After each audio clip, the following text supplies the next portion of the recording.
You're listening to The Burning Truth.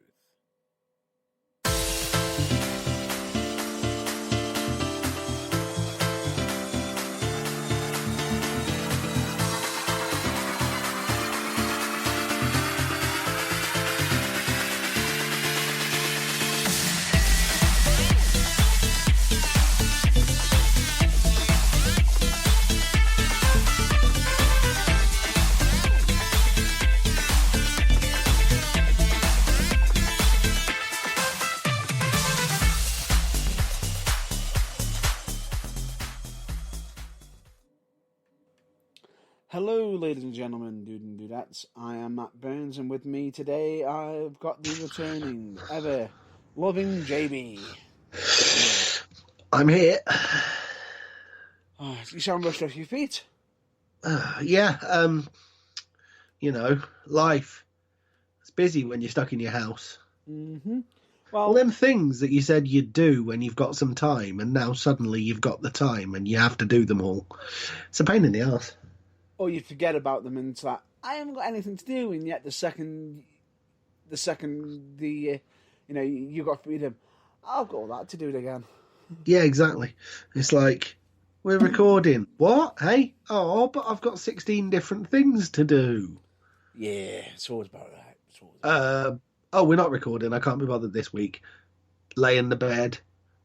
I've got nothing to do and it's great. What about the 16 things you told? Shut up. Anyway, as you might have noticed, yes, this is a bit of an earlier episode than usual. We've decided to release it a few days early, and yes, it is before SmackDown has even gone out. I know. We are. It's a Friday night. It's been, it's a pre-recorded episode, of course, as well. But the reason why we've done it this way is simply because if we were going to do it on the Sunday, predictions?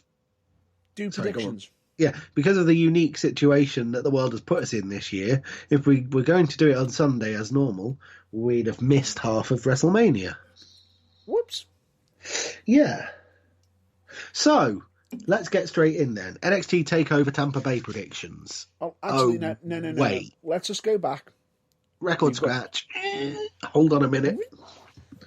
We've now got to go to our usual schedule programming and bring in our audio disclaimer.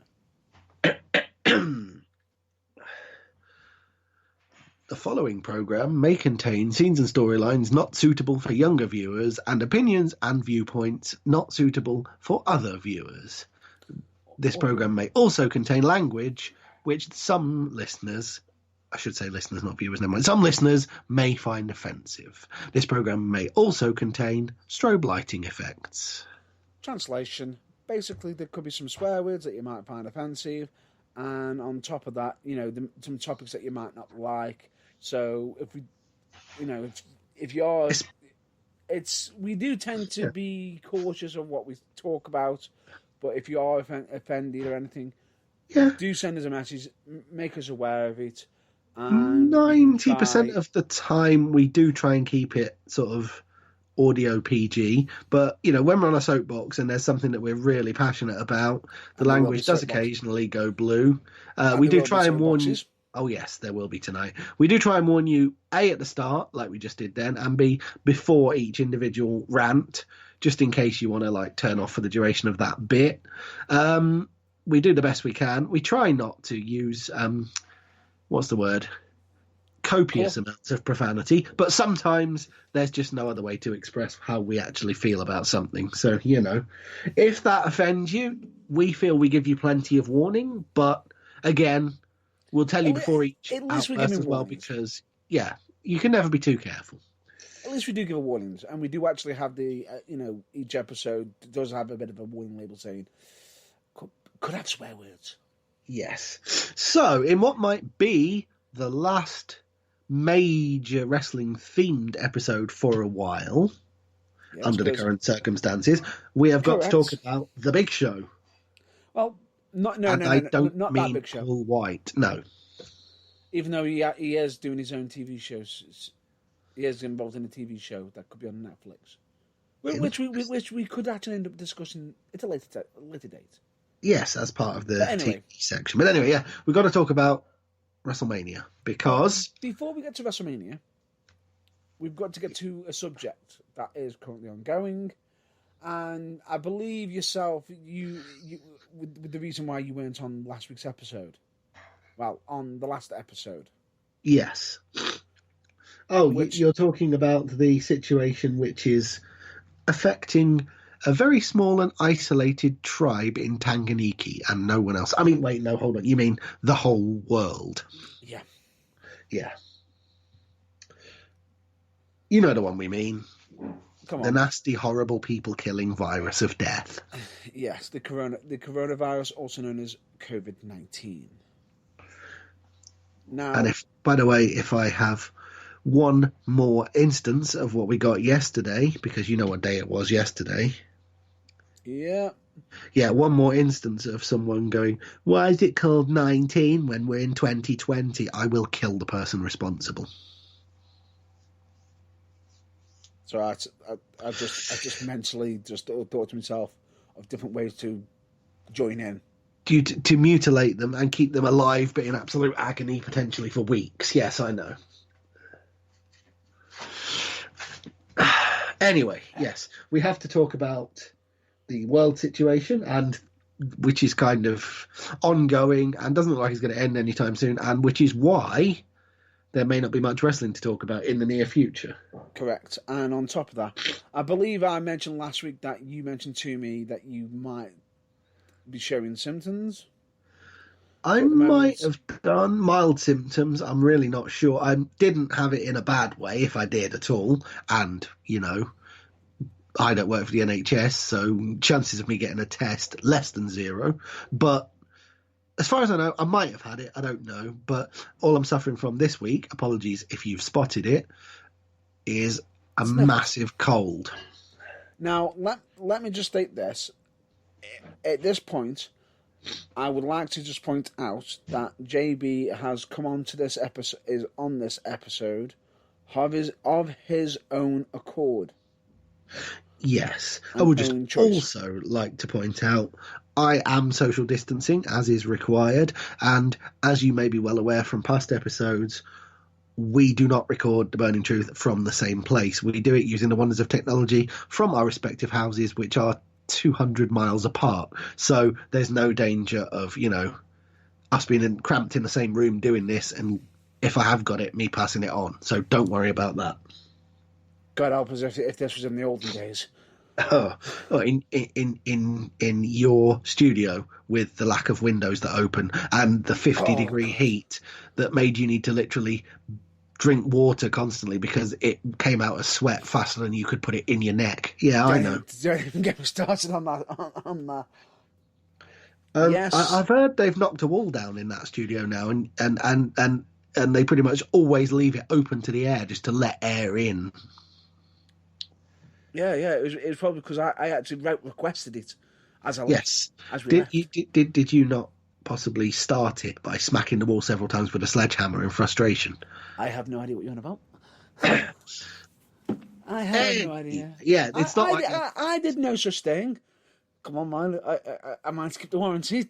Don't do me like that. Yeah, we'd just like to point out any legal types listening, this is a joke. We never used to record in a full-fledged studio, just like we don't have studios now. They're adapted rooms in our houses. No walls were knocked down, apart from in our minds for comedic effect. Exactly. But anyway, the one thing that we are going to recommend everyone to do is to stay at home as much as possible. Take our lead. We are at home, but we're still broadcasting to you, so there's no reason you can't stay at home too. Correct. And it's something that a lot of people have been saying.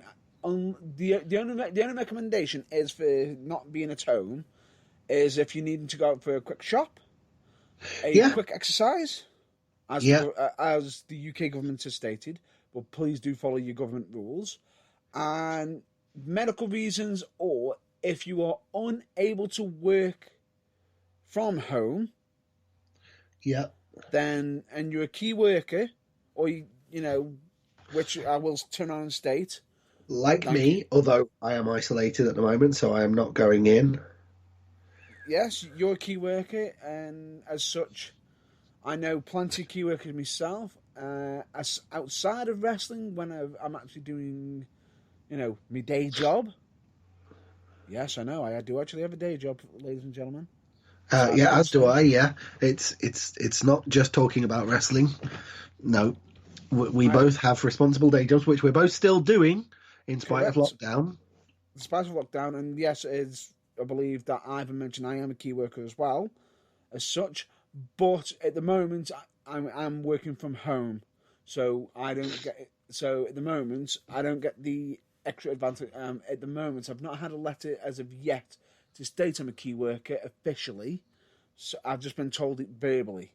I In see. my Whereas case, I haven't had a letter, but I know I am because I work for a supermarket chain, so that's a given.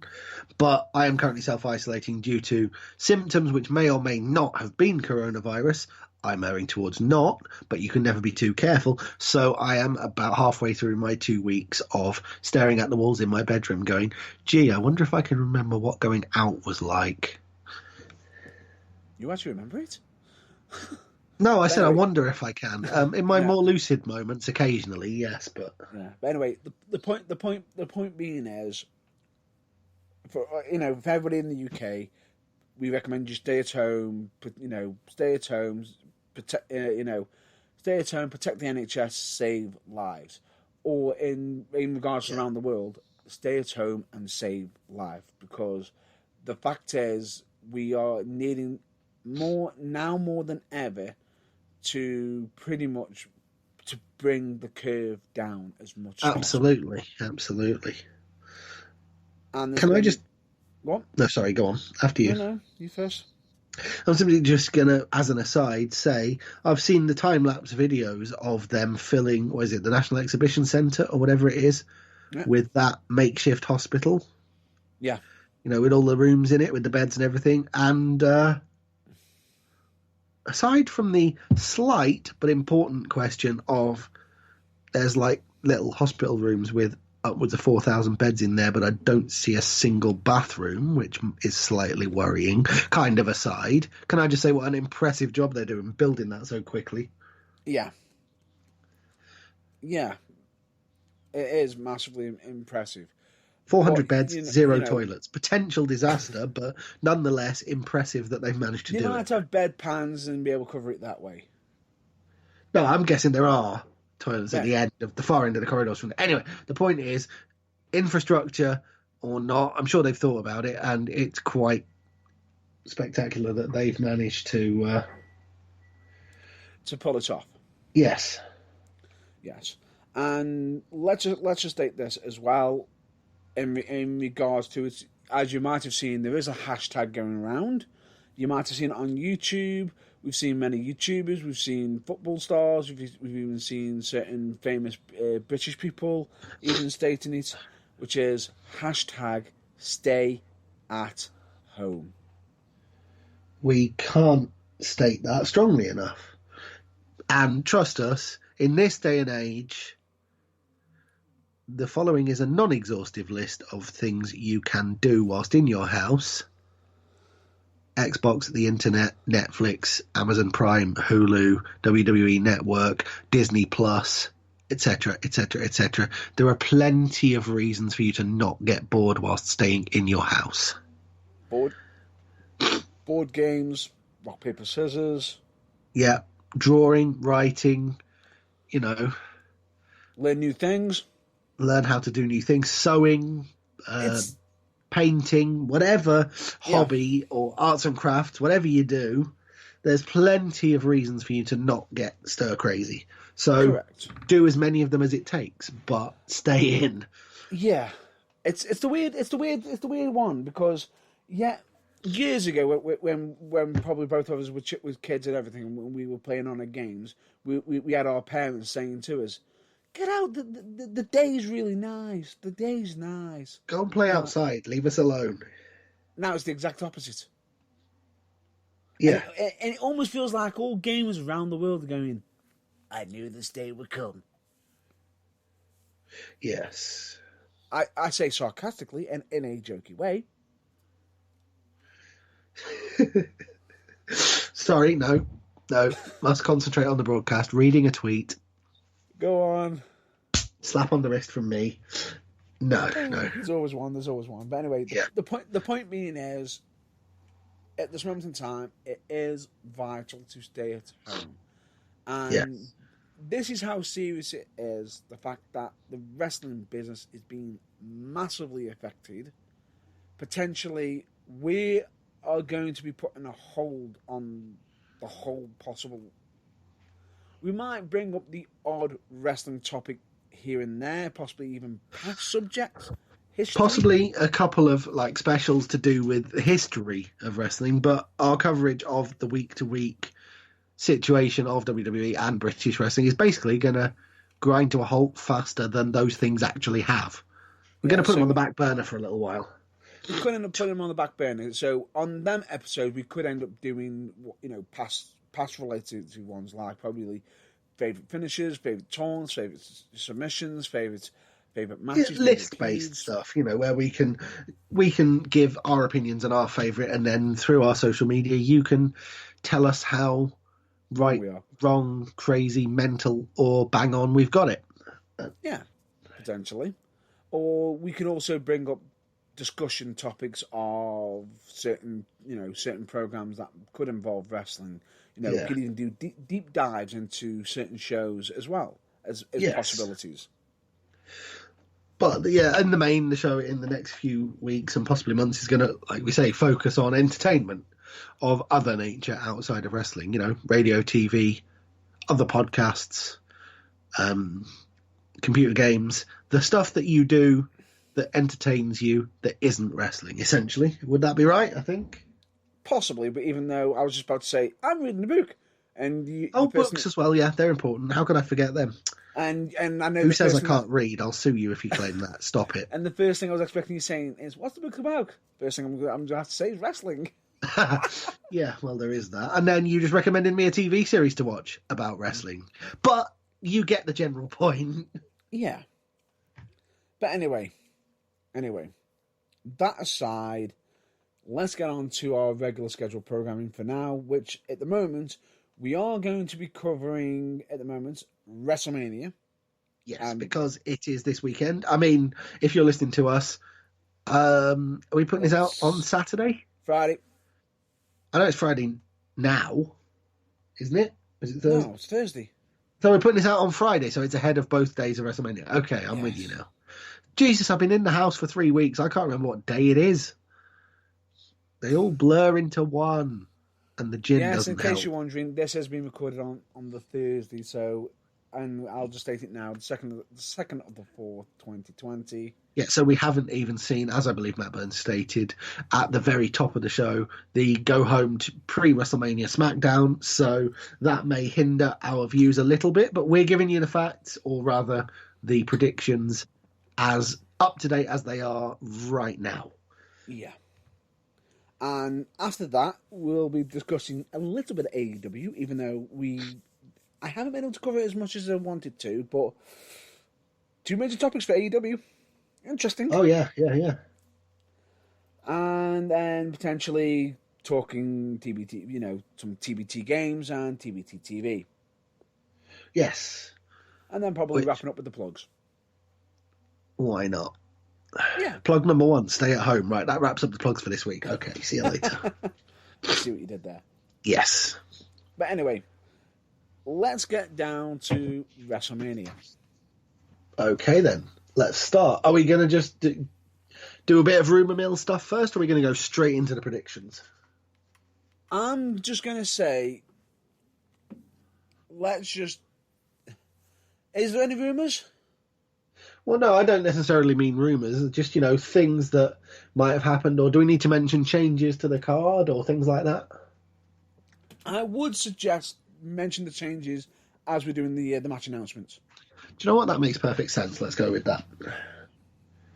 Best way. Right. Let's just start off with the first match. And this is, by the way, 16-match card over 2 nights. Well, over 2 days, supposedly. that's going to be aired, that's already been done. Yes, it's already been recorded as far as we know. It's just being broadcast over the 2 days because, or at least this is what I've been told. Mm-hmm. So yeah, we're going to predict, and these are the matches according to the Wikipedia page. And so, I have got to say one thing. Not yeah. all the matches have been revealed officially. And No. there is one thing I have got to state I am massively impressed with. Go on. I've got no spoilers. No. Oh, despite the fact it's been pre-recorded, there's no spoilers. Yeah. I don't know. That's just a rumor I heard. It might not be pre-recorded, but to be honest, it would make sense if it was pre-recorded from my sources as well. Okay. And many other sources. Fair enough. Oh, excuse me. So I don't think I quite reached for the microphone mute button fast enough there. So sorry about that. Maybe the odd occasional hiccup or sneeze.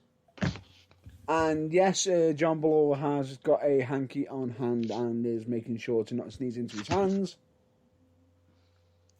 as well. Yes. But anyway, and he'll most likely be washing his hands if he wants to quickly. If you want to. Yeah, I will just. Yeah, actually, talk amongst yourself for a minute. I'm just going to go wash my hands. I'll be back in like a minute and a half. It's fine. It's good practice. It's good practice. But anyway, ladies and gentlemen, we've got plenty to talk about. So instead of me actually jumping onto the match, I'm just going to state, I've got to say, in regards to the current situation, anybody who is listening into us right now, we massively appreciate you for listening in, especially during this, this time of need. And as such, it is a unique one because I feel as though The Burning Truth has been very, very lucky because the fact that we do actually do the recordings using the power of the internet compared to how it used to be in the recording studio, which them days, I will say, were roasting. And I will say it's good to reminisce of the old past, as it's always good to reminisce on the past, But at the moment we are currently moving forward. But it's always good to glance back at the good times, the happy memories, and everything, and what came, and what helped build The Burning Truth into its many, many years of us talking of wrestling. But as we stated, we are going to be putting wrestling on hold most likely after this week, after WrestleMania, because WWE could be and AEW could be getting told to put it on hold due to certain rules and regulations. Yes, right. I'm back. Sorry about the delay. I think you like the cover. Absolutely. What I heard of it.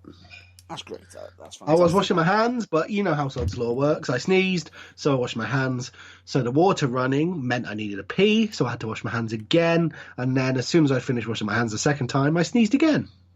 So I've now washed my hands 3 times in the space of 3 minutes. And then Can't say I'm not. Good practice. Absolutely. Great, good practice. But anyway, let's get down to business and let's talk about the first match, which is in front of us, which, by the way, let's just state, we do not know the actual match card order.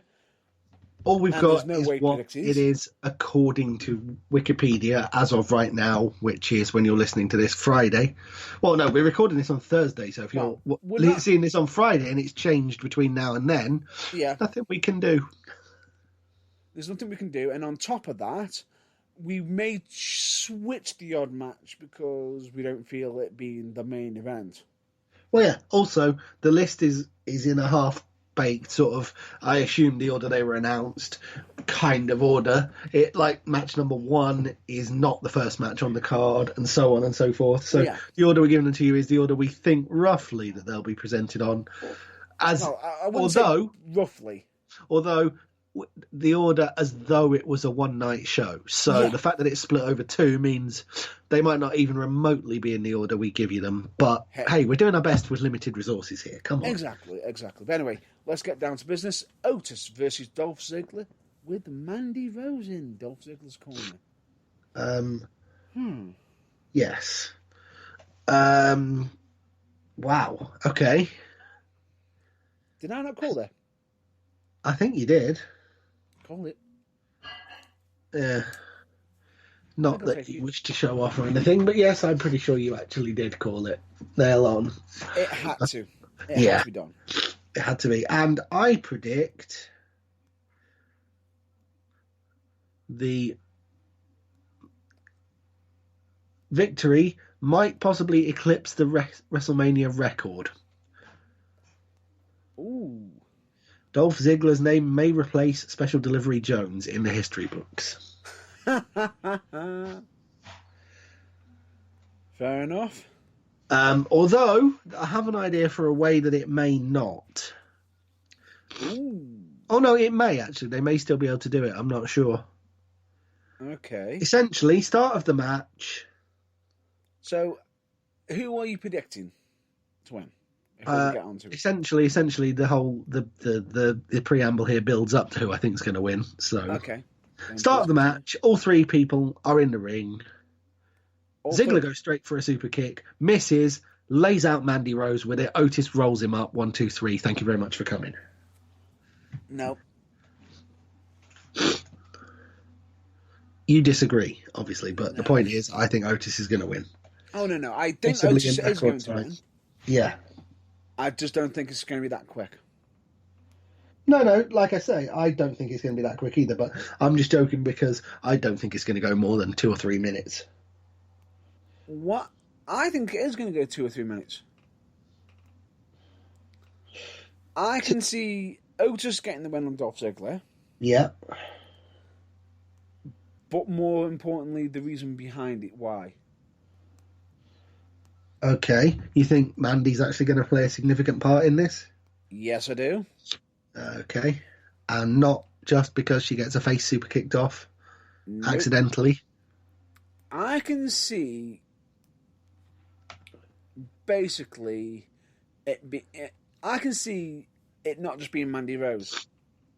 You think her tag team partner might get involved as well? Sonya Deville. Yes.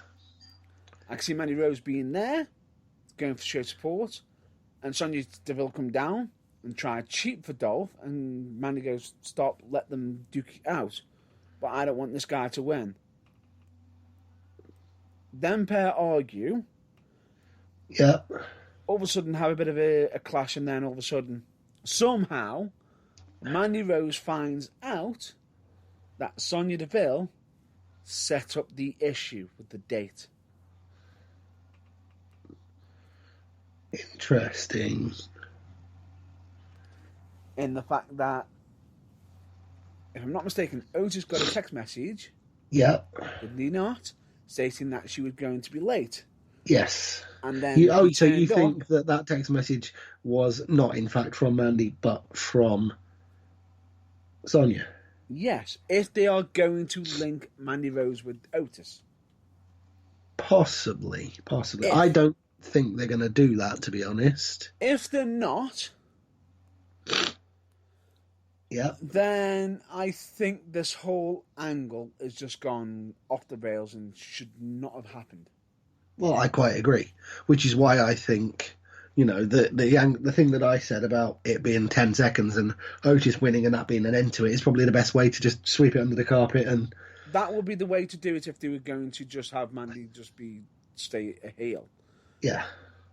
But sweep it under the carpet. And the funny thing about it is the fact that Mandy Rose has been showing a good quality towards Otis has had fans getting behind Otis. Yes. As if they weren't massively behind him already. Even more so. Yeah. I felt sorry for Otis in regards to the situation. Yeah, now, which is kind of cool. If it comes out that Sonya Deville has done that, then, oh dear. Yeah, this is why I don't think they're going down that route, but we shall see. I can see it a little bit because everyone can turn around saying, well, why did you set me up with Dolph? Well, I'm expecting this because they already tried it once. They could turn around, well, they could either Go down the angle of, if I can't have you, neither can Otis. I see. So I'll set you up with Dolph, who's a good-looking guy, but not my type. Yeah. Or she's that grossed out by Otis, she wanted to be with Ziggler. Or, and this is WWE here, so let's just suspend all pretense of common sense for a second. Would you put it past WWE, namely Vincent Kennedy McMahon, to basically have the storyline be a massive swerve and Vince to have Sonya portray that actually she's jealous because she likes Otis, in blatant disregard for everything that we already know about her in her personal life outside of wrestling? Oh, God. You can see that happening now, can't you? Oh, God, no, no, no. Do not do that. Yeah, but worst case scenario, it's normally what Vince goes with. So let's hope not. But ever since I first thought about it and spent about 5 minutes shuddering and dry heaving, I couldn't get it out of my head. So I just had to share it with you, to be brutally honest. I believe there might be some clapping going on outside. Yes, because it's 8 o'clock. Yeah. While we're recording this. So it's clapping for the likes of, what are they? NHS? Yeah. Important workers, you know. I can't think of the words. We might as well join in, even though Absolutely. It might be mistimed on this episode for this. If you're listening to this and it's not 8 o'clock, we apologise, but it is while we're recording this. So, yeah. So we are joining again because we feel as though they've put their hard work in. They have absolutely put the hard work in. Key workers, that's the phrase I was looking for. NHS staff are that, and they deserve it. 100%. So, I will say, we are doing a bit of a unique way of doing this episode. Absolutely. But hey, first times for things are never usually a bad thing unless they're Vince McMahon's idea. Right. Now, anyway, back onto it. Yeah, right. The original... So, yeah, Otis to win that one, I think, even if we differ on exactly how. Another angle that they could go down of is she actually finds out that she did ditch Otis for Dolph. But that wouldn't be in Mandy Rose's character, because didn't she turn around and say Dolph's the better match for her? Probably. In promos. Yes. Yeah, it's confusing. However, just a quick question. Mm-hmm. There are 16 matches on this card. Why have we probably spent longer talking about this match than it will take to happen? I have no idea. Let's move on. We've had interruptions, but anyway, we're going with Otis for the win. Yeah. Yes. Moving on. The next match on the list, according to the list on Wikipedia, which may or may not be accurate. Oh my good lord. What? They're actually being defended. The actual Women's Tag Team Championships are actually being defended on a major pay-per-view. They exist? Hell. Yeah. And... yeah. It's... how do I say this? This has been a unique and utter mess. Essentially, yeah, it's the booking of these titles since day one has been it's not just staggeringly inept. It's not just the booking of the Women's Tag Team Championship.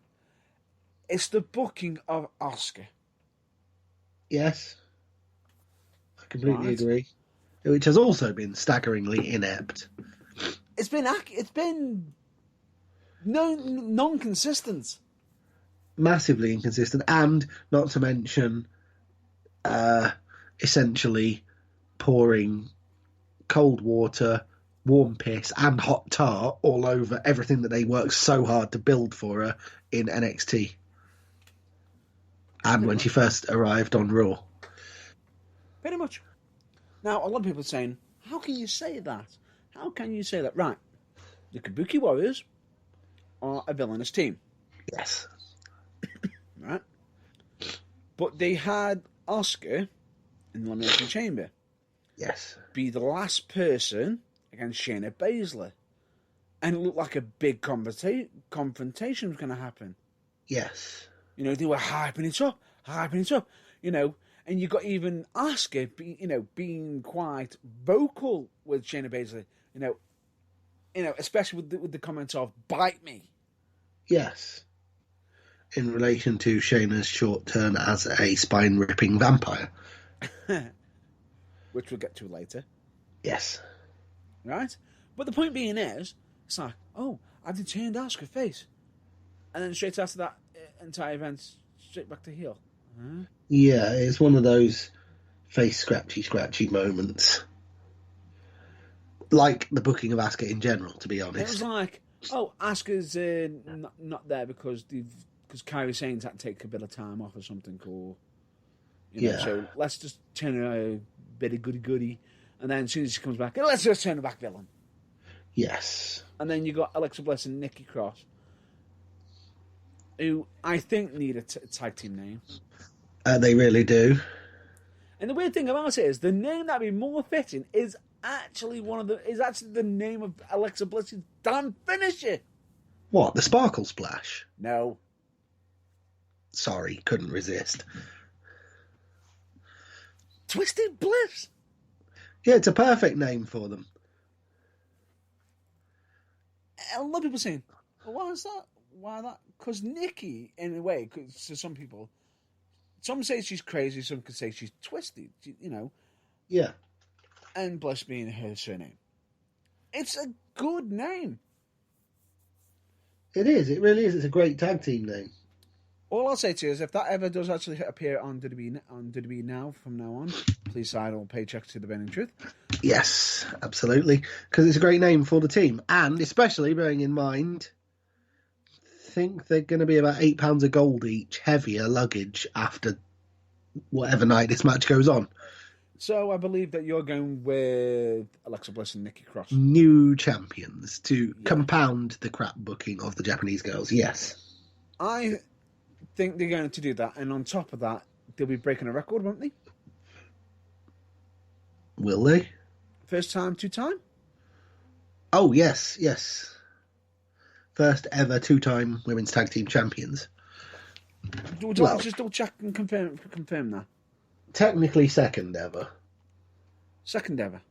If you count the women's tag team title that they had for about 9 months in the late 80s.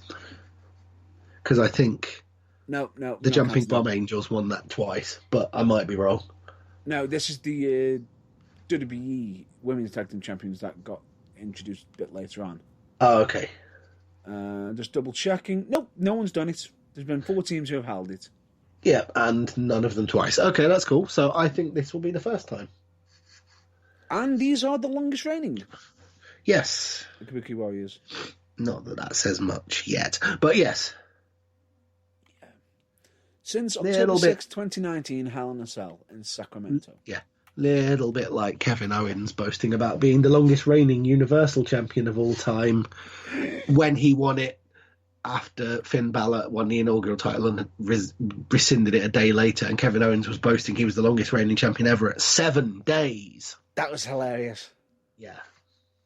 Anyway, moving on. Moving swiftly on. Yeah. So I think we're both going for Nikki and Alexa to win, yes? Yep. Right, next match. The Sami Zayn Ensemble versus Daniel Bryan and Drew Gulak. Yeah. Although technically it's just Zayn versus Bryan for the Intercontinental Championship. With Cesaro and Shinsuke. Cesaro, Nakamura and Gulak will all be at ringside. Yeah.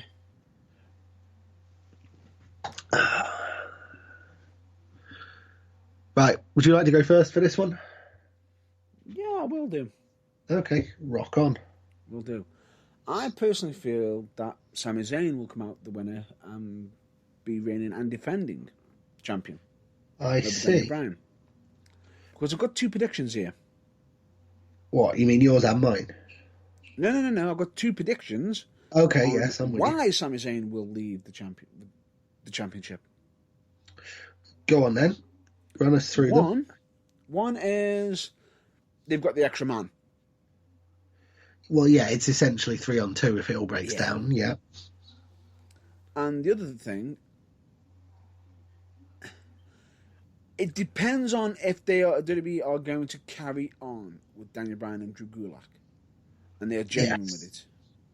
If they are genuine with it, then they'll do the 3-on-2 angle. If they're not, then they're probably more likely to go down the route that I was thinking of for where this is going.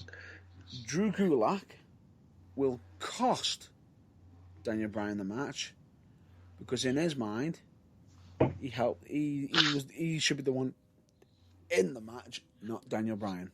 Yes. Because he's the one who had to earn it for Daniel Bryan. Yeah. Whereas I'm thinking the other approach, due to the fact that this is simply a singles match and it can't be that too much shenanigans will happen, I think that WWE will pull as much shenanigans as they possibly can, and we will have a new champion in Daniel Bryan due to backfiring interference from Gulak, which was intended to cost Bryan the match, but ends up, in fact, costing Sami. Because he hits the wrong man. Actually, you could be wrong on that. If we do go down the Daniel Bryan route, because Daniel Bryan did actually assist Drew Gulak in beating Shinsuke. Yeah. Well, no, that's the thing. That's option 1 of 2. They might go down the miscommunication, wrong assist means Daniel Bryan picks up the victory, or they might go down the genuinely Drew Gulak gives the assist and returns the favour. But either way, my prediction is Daniel Bryan to win the Intercontinental Championship. Oh my God, ladies and gentlemen. Difference. Lovely. Jubbly. Anyway, let's... bubbly. Sorry, what? Let's dash on, shall we? Let's Moving on to a last man standing match. For nothing in particular. Oh, yeah. For bragging rights and... It's... Ooh, check me out, King Bitch over here. It's the man who retired in 2012 versus the man who should have.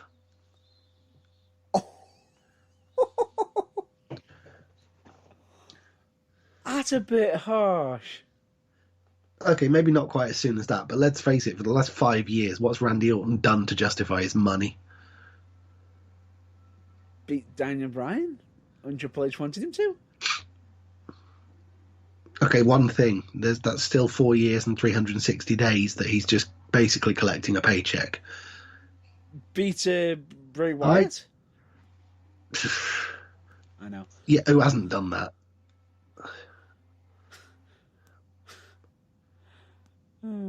But anyway. I think if Pro Wrestling For You were to book Bray Wyatt on their next show, your man on the Pro Wrestling For You losing streak would actually end it at the expense of Bray Wyatt. Ouch. That's how little people care about poor Bray. Bray Wyatt has been unbeatable until Goldberg turned up. Well, yeah, but that's the thing. That little 5-minute streak, that little 5-minute streak doesn't really make up for the years and years and years and years of jobberific jobbingness that had to precede it.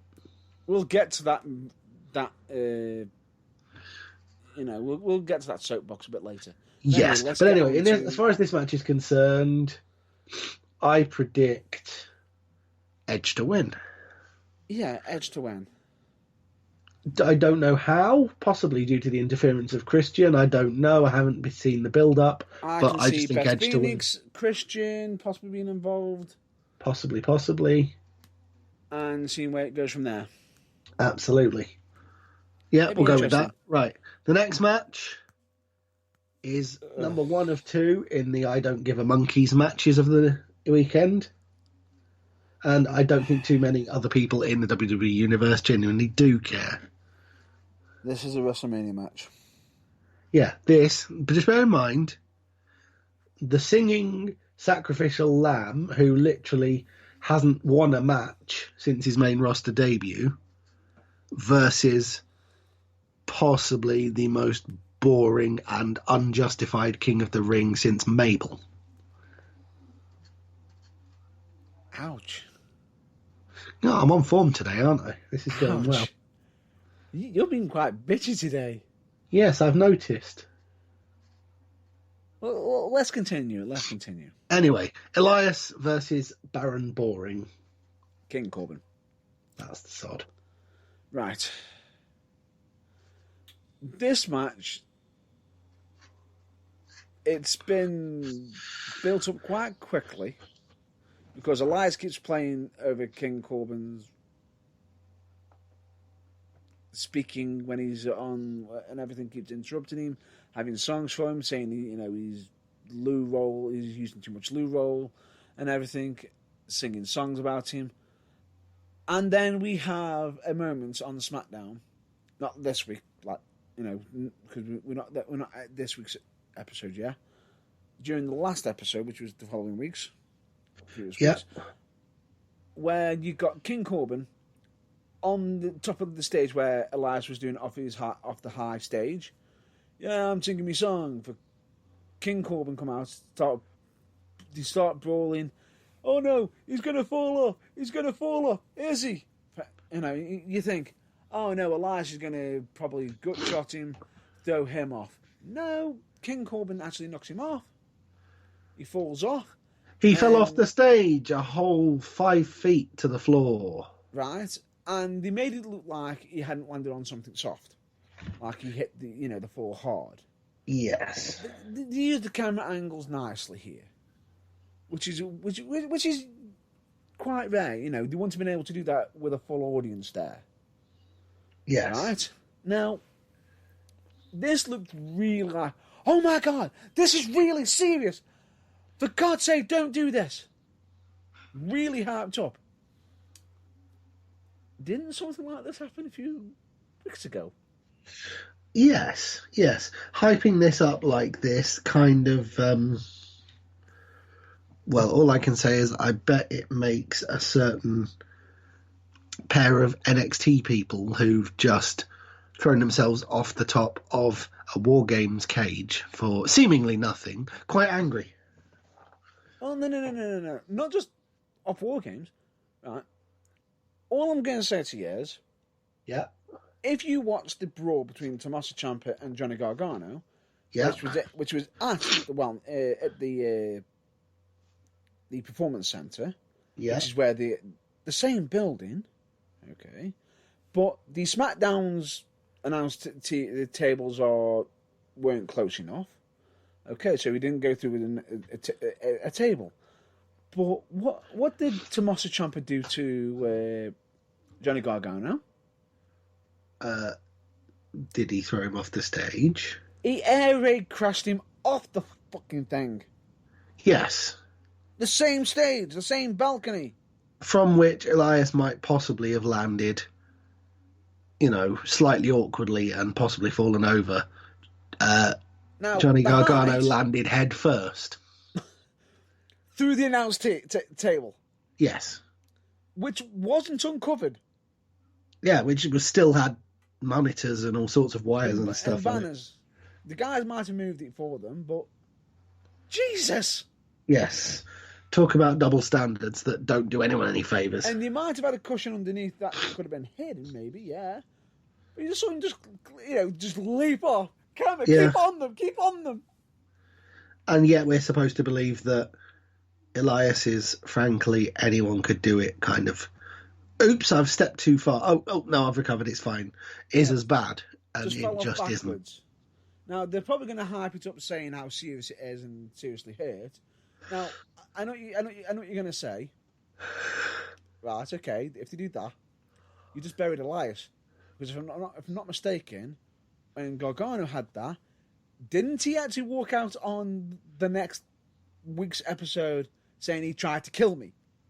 Still walking. Yeah, pretty much.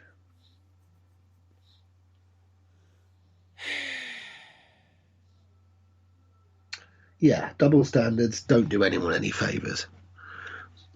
So now, on top of this being a match no one wants to see, it's a match no one wants to see and is pointing and laughing at. The build-up's not looking right. It's just... No. Good Lord. And if the worst comes to the worst, Elias knows all he has to do is go under the ring and bring out the new weapon of choice to beat Corbin. Oh, the guitar. Nah. Small tin of pedigree chum to twat him round the head with. Anyway. Yes. So let's just get down to... Let's just think I said Elias actually, for this one. Yeah, you've gone for Elias. I'm going for King Corbin. And, oh, by the way, in the previous one, we both went with Edge, just to double check. And you're going with Elias, why? Just because the guy needs a win on, well, somewhere at some point to re-establish that he's not just a gimp with a guitar and he might actually be a wrestler occasionally. Yeah, and I'm going to go with King Corbin because somehow Vince keeps giving him the fucking win. And somehow, rumour has it that, supposedly, I remember there was a rumour going around that, Vince thinks King Corbin is a ladies' man. Yes. Okay. Okay. And when we're talking about bad ideas, like I put out there earlier, re the Otis match, here's another one for you about this one. Elias wins thanks to an assist from Chad Gable. And then Elias, Chad Gable, and Jack Gallagher reform three-man band, or whatever that boy band from WCW was called that everyone wants to pretend doesn't exist. 3 count. That's the devil. Nope, not happening. Not happening. And no, because if you bring out Chad Gable, Sheamus is going to have to come out. Oh wait, where are them pair on this card? Oh yeah, nowhere to be seen. Nowhere to be found. No, yeah, it was just a way to get them on the card. But anyway. Anyway, moving on. Yes. Moving on. The next match on the card is, well... Right, let's just put it this way. Yeah. Go on, after you. I'm just going to put this out clean. Aleister Black versus Bobby Lashley. Why? Because Bobby Lashley knocked on his door. Yes. That's it. That's the only reason. But sometimes that's all you need. Yeah, that's fine, But the point is, frankly, the last time we saw Lashley get humiliated as much as he's probably going to in the course of this match was when a 280-pound man was rolled up and powerbombed for the win by 180 pounds wet through of... God damn, my mind's gone blank. The Fiend. No, not The Fiend. Huh? Finn Balor. What's the Demon? That's it. Yes. Lashley got beaten by a power bomb, which a man half his weight hit on him like he was nothing. And that's about how embarrassing it's going to get for him in this match, I think, because frankly, at least with Aleister Black, that little room, at least with Aleister Black, if he gets the fade to black, it does look like it can legit knock you the hell out. I was going to say, if that little room that Lashley knocked on the door of that Aleister Black resides in is supposed to be hell, that's where Lashley's getting sent straight to. That's my point. Fair enough. I personally think it's Booker T's room of candles, but let's not go there. Them damn candles! Yeah, WWE want you to forget that, which is one reason why I never will. Let me forget it! Anyway. And at least there's nobody wrestling about shampoo. Well, there is always that. In Japan. Anyway. Right, we'll cross that one off. We both think Aleister Black's going to win that, which is fine because I sense a Major League soapbox coming, possibly from you, definitely from me, with regards to the next match. Right. The match in question is the Street Profits defending the WWE Raw Tag Team Championships. Let me just get this out the way. The original plan for this was entirely differently. Entirely different, yes. Andrade was meant to be in this match previously. And alongside his fellow person who is represented by Zelina Vega. Yeah, before that, Angel Garza was meant to be up against Humberto Carrillo. Carrillo, apologies for the mispronunciation. Yeah, and Andrade was originally meant to be up against Rey Mysterio for the US Championship. Yes. However, due to mass changes in situations, largely due to coronavirus and injuries, in the case of Andrade, an injury, which the like of which hasn't been made specific, but an injury. And Mysterio being is decided to self-isolate himself, not due to showing any symptoms, just decided to keep his family safe, which we have stated to everybody. If you want to self-isolate to protect your family, we understand. Even though it's WrestleMania week, they are still... There's no judgment whatsoever. Yeah. They are understanding this, and they've granted it. Right? Which means... So why isn't Humberto... What Humberto? Yeah, Humberto Carrillo. Where is he in all his this? Chance. Yeah, he is... He's been elbowed to the side faster than... He lost his match against Angel Garza.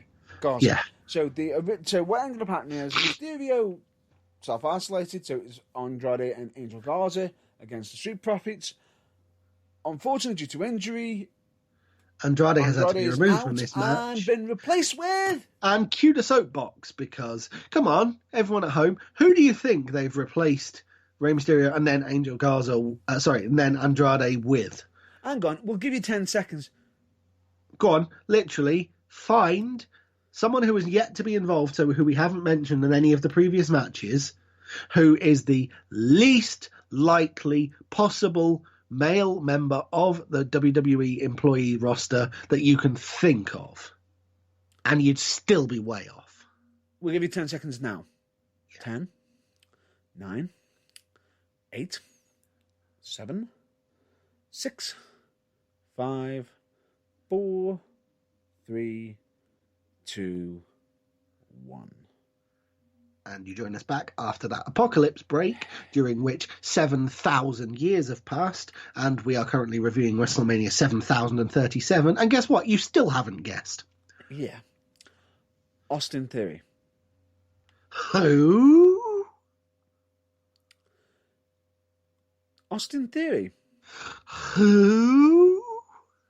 A guy from NXT. That guy from NXT who's had his ass handed to him in 2 successive weeks by Tommaso Ciampa and then beaten a no-name jobber that even I can't remember. And that's pretty much his entire WWE career. That guy. What the ever-loving, house pet molesting fuck is that? As far as decisions go. Seriously. I have heard more sensible suggestions for replacement tag team partners from Vince Russo. You ready for this? Go on. You know why he's in it? Why? Right, because on NXT, he has achieved his first victory. Yes. Over, if I remember correctly, the Mexican guy who would have actually been a better fit, logically, in all this. Joaquin Wilde? No, it's not who I was thinking of. Okay, fair enough. Right. Yeah. Theory also appeared on Raw, last week's Raw. Yeah. This week's Raw, actually, my mistake. Teaming with Angel Garza and Seth Rollins. Because reasons. And they were defeated by Kevin Owens and the Street Profits. Oh, right, okay. So they shoehorned him in on Raw, and that gave him the slightest thin sliver So of... hang on. Where did that match come from?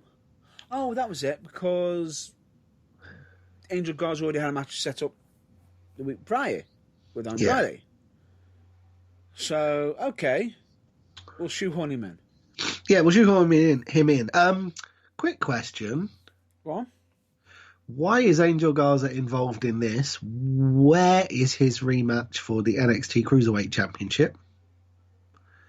Non-existent. Yes. Why hasn't Jordan Devlin got a match at WrestleMania? God damn it. I mean, Austin Theory's got one. Why not give Jordan Devlin one? It makes about as much fucking sense. Where's Pete Dunne? Exactly. Seriously, Pete Dunne, Where's Walter? genuinely, having it as a mixed tag match for reasons best known to themselves and putting Kaylee Ray in as Angel Garza's partner would have made more sense than this. Yeah, and no, I don't know which one of the Street Profits we substitute for a female wrestler or who it'd be, but that's the point. That still makes more sense than this. This makes so little sense, it's threatening to form a black hole and consume the universe. Love it. Right. Anyway. It's going to go up in smoke, Street Profits. To retain, absolutely. Oh, where's the smoke? Is it? Well, they want the smoke. Oh, that was it. They want the smoke. And they're going to get it. Yeah. So Street Profits to defend. Yeah. Moving on to the next match. Triple threat ladder match for the WWE SmackDown Tag Team Championship. You don't care, move on. What? And cue the soapbox for yourself. Yeah. You want to go first? Team 2009 versus Team 2009 Championship reigns versus Team 2009 combined years in jail. In a no one cares match for the SmackDown Tag Team Championships. Mean. That's just mean. Just because John Cena pointed out that that their mugshots look good. Yeah, well, seriously, I don't care about this match in any way. I will actually care for it only one way. And what's that? Depending on who wins. Oh yeah, don't get me wrong. All 6 people in the match, perfectly capable wrestlers, and I'm sure it will be a perfectly watchable match, but it's just so whatever. Who cares? Move on. There's no reason for anyone to pay any attention. What's your prediction? My prediction is Tag Team Reign number 2010 for the New Day. So don't be sour. Don't you dare. Be sour.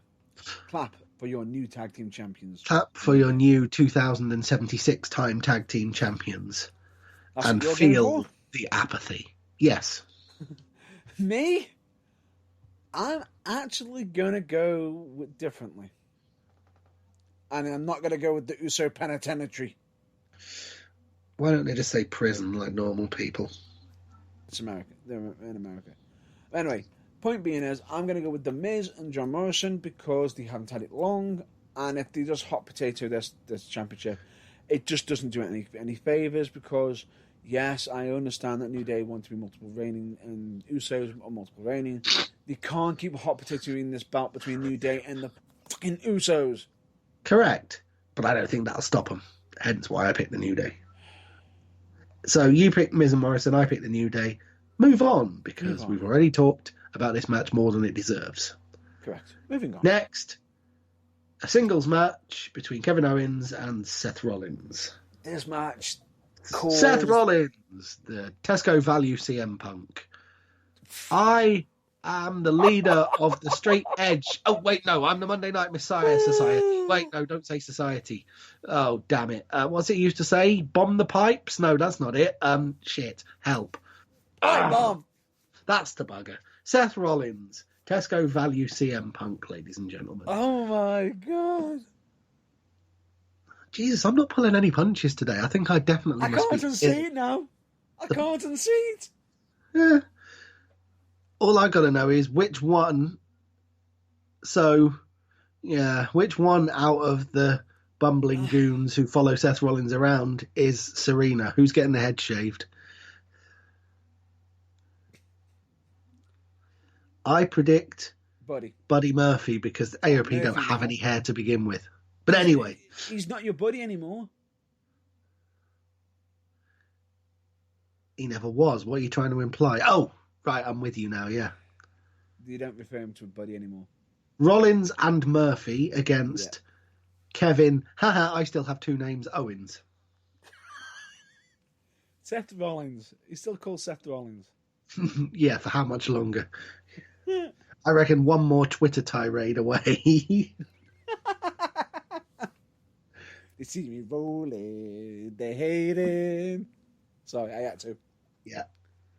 Anyway, point being is, this one This was very difficult. is going to be one hell of a match because as much as I might dislike Gobshite Rollins, Right. he knows what he's doing in the ring, and so does Kevin Owens. And the build up to this has actually been half decent. And Yes, yeah, it this is has. probably the closest one to call on the whole card. This one, I was split between genuinely because I don't know exactly where this is going to go. This is the one I really do not know where Yeah, it's this going is to the go. toughest one on the whole card to predict. I'm making a prediction based on what I want to happen and what I think should happen, but genuinely, I've got no idea how accurate it is. And this is the one booking where I am not going with my head, I'm going with my heart. I see. I am doing likewise, and I think that means we've gone for the same. One of the bookings, one of the matches that I've I'm gone doing with my heart. likewise, and I think that means we've picked the same person, does it not? Yes, Kevin Owens. Kevin Owens to win. It needs to be Kevin Owens because, Yes, especially in the location, absolutely.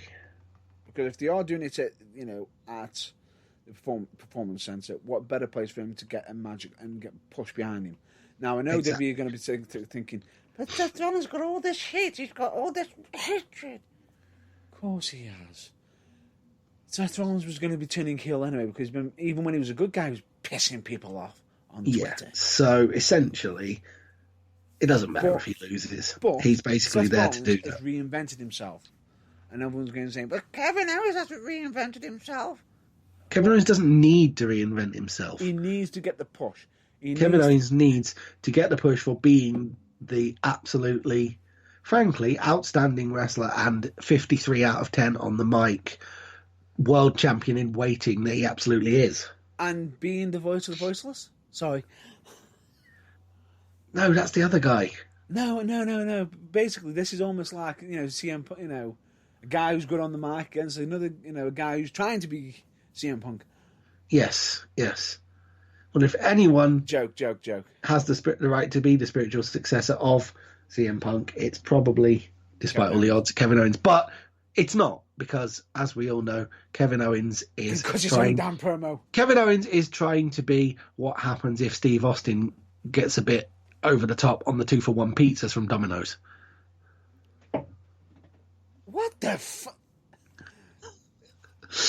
Kevin Owens channeling his inner Steve Austin. Why do you think he uses a stunner as a finisher? He's just... And he got the permission, but the difference is with Kevin Owens, I think they've hit the mark with Kevin Owens. Hey, I'm not judging. I'm just saying Kevin Owens is not Steve Austin because he's carrying a little more weight. But that's the only difference. He has the potential to go as far as Austin did because he's that damn good. And he can talk the talk. Yes, genuinely. And back it up as well. Yeah, and the scary thing about it is, give the man a mic, let him go off script, right? There are about 5 people in the whole company who you can genuinely give a mic to and just be like, doesn't matter what we've got planned, just go with it. And Kevin Owens is one of them. Yeah. Kevin Owens is absolutely brilliant because as much as I know a lot of people didn't like the supposed feud with Owens and Shane because Shane was getting too much involved in it. But when you got Owens cut that promo against the McMahon saying how it's all going to focus on them, you said you weren't going to focus on them, and then 1 or 2 weeks later it's back on fucking you. Yes, that was absolutely the Owens holding a mirror up to WWE in general. It was one of those, that's a bit close to the bone, but he's right, kind of moments. The point being is, by letting him do it, and if anybody else wants another good angle, good way of Kevin Owens' ability to bring people in, you don't even have to look in WWE category. Look in ROH history. With the fact that it's feud with Al Generico. Yes. When he was known as Kevin Steen. When he was known as Kevin Steen. Yeah, El Generico, wherever you are, come back. You've been missed. I believe it's somewhere on the card, but I just can't quite put my, chin on it. Don't be silly. Anyway, the point being is, just look at that feud he had when he actually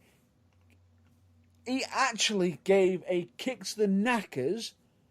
More meaning, one kick, more meaning, because how he did it. Yes, exactly.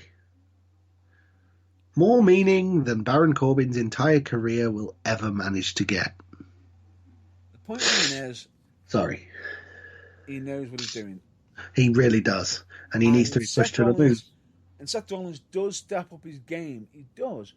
But the way that we've been pushing him, I always step up my game. They're giving him the sly, snarly feel. And it's like, they need to give Kevin Owens a feel-good moment. Yes. They absolutely do. Especially when you've got Seth Rollins, who fired at Kevin Owens. Oh, I will step up my game at WrestleMania. I beat this guy. I beat Lesnar and Roman Reigns. I beat Triple H. What did you do last year at WrestleMania? Oh, yeah, you weren't even on the card. Yes, which means that's going to light a fire on the Kevin Owens, which can only sensibly end one way. Yeah. Stunner, thank you, good night, 1, 2, 3. And not that quick. No, I mean the end of the match. I don't mean that's all that's going to happen. I mean, that'll be the conclusion. Yeah. Moving on. Yes. Next match. The Undertaker versus AJ Styles in what Wikipedia doesn't even know what this kind of match is. A boneyard match. Which, when you click on it on Wikipedia, takes you to the link for gimmick matches such as including but not limited to Buried Alive matches. But there is no entry. It tags you to Buried Alive. But there is no entry entitled Boneyard match because I don't think there's ever been one before. I think this is going to be a indoors version, a tame version. A very, very, very tame. We can't... TV PG, we can't actually do this properly because we don't have the staff in the building because it's lockdown version of a Buried Alive match. And we can't exactly bury somebody. No. Or have the equipment. So hang on. Isn't there another match that's similar to that Undertaker's been synonymous with? Oh yeah, I believe there is. It involves a wooden box. Damn, what are they called? You know, Undertakers use them.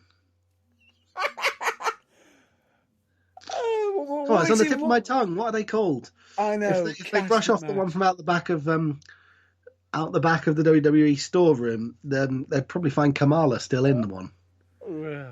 Was it Kamala?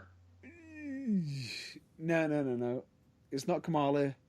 Who else was it that was involved? Anyway. It'd be something. Anyway. Who I'm thinking the of. Point anyway, being is, what made me laugh about this is when it was announced. A boneyard match. I'm going to clearly bury your career in it. You know. And AJ Styles points out, this is your match. And I'm looking at it, I'm thinking to myself, how many boneyard matches have we had? The grand total of...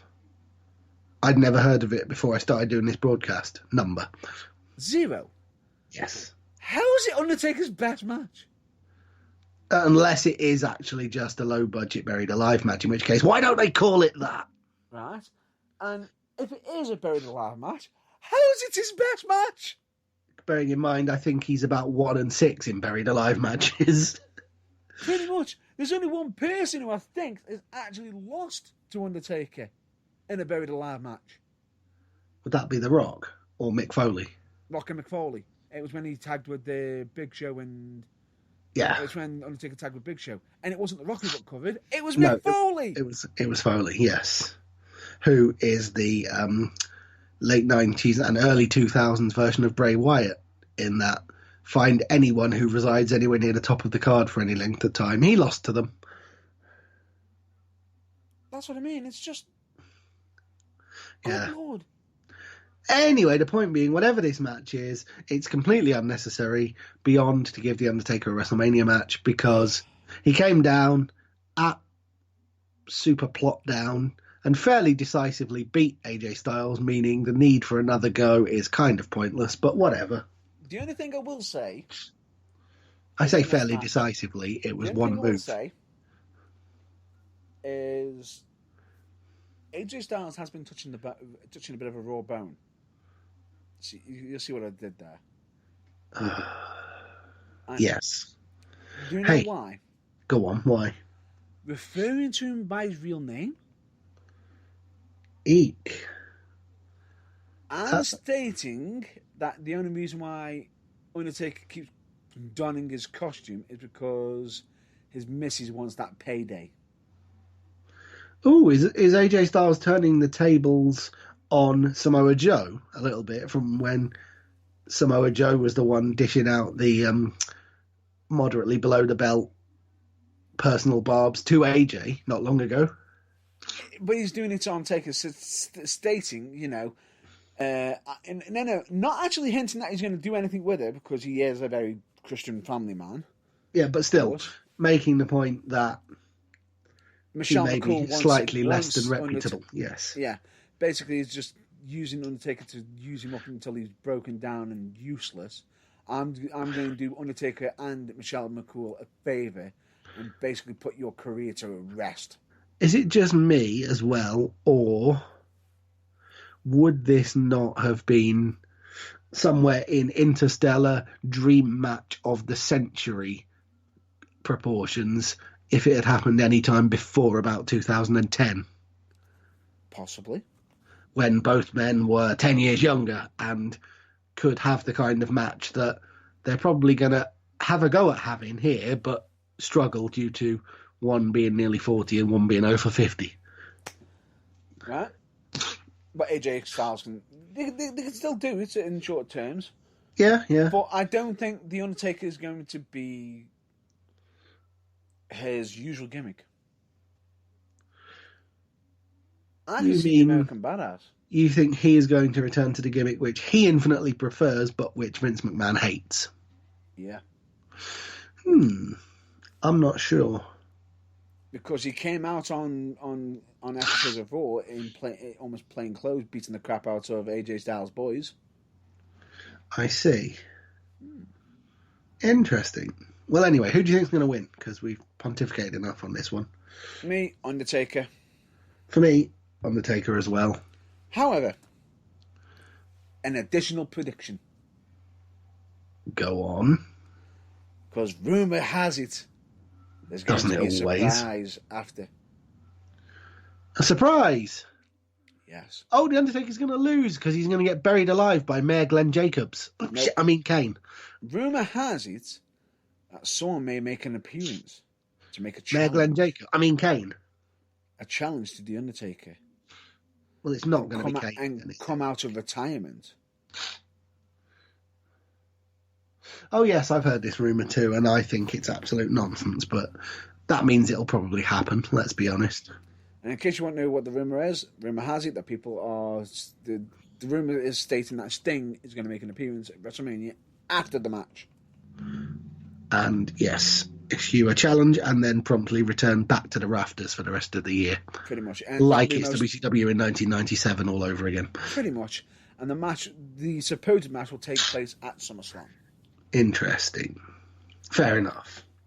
Right, moving swiftly on to the Fatal 5-Way elimination match for the WWE SmackDown Women's Championship. Bayley versus Lacey Evans versus Naomi versus Sasha Banks versus Tamina. You know what? I know that we've already got this down. Yeah. I'm switching mine. All right, okay. What, basically because without knowing what yours was, I pretty much said exactly the same thing? No, because the more I've been thinking about it, the more I can see it not being the way that we originally predicted. It does strike me with hindsight as being slightly, possibly too obvious, but I'm still going with it. No. So, okay, tell us yours first. I'm going to stick with successful defence. Okay. But it'd be damn well close. But in such a way that leads to a one-on-one between two people from the 5 next time out. Is that what you're going for? No. No, not lead to. I can see it being close where it's possibly Bayley hits a finish on one person, Sasha Banks has got another in the bank statement, and the referee counts the 3 just before the tap. Okay, are you not thinking they might go down the referee counts both of them and they become dual champions kind of nonsense route? No. Good, because I'd hate that. I'd hate that.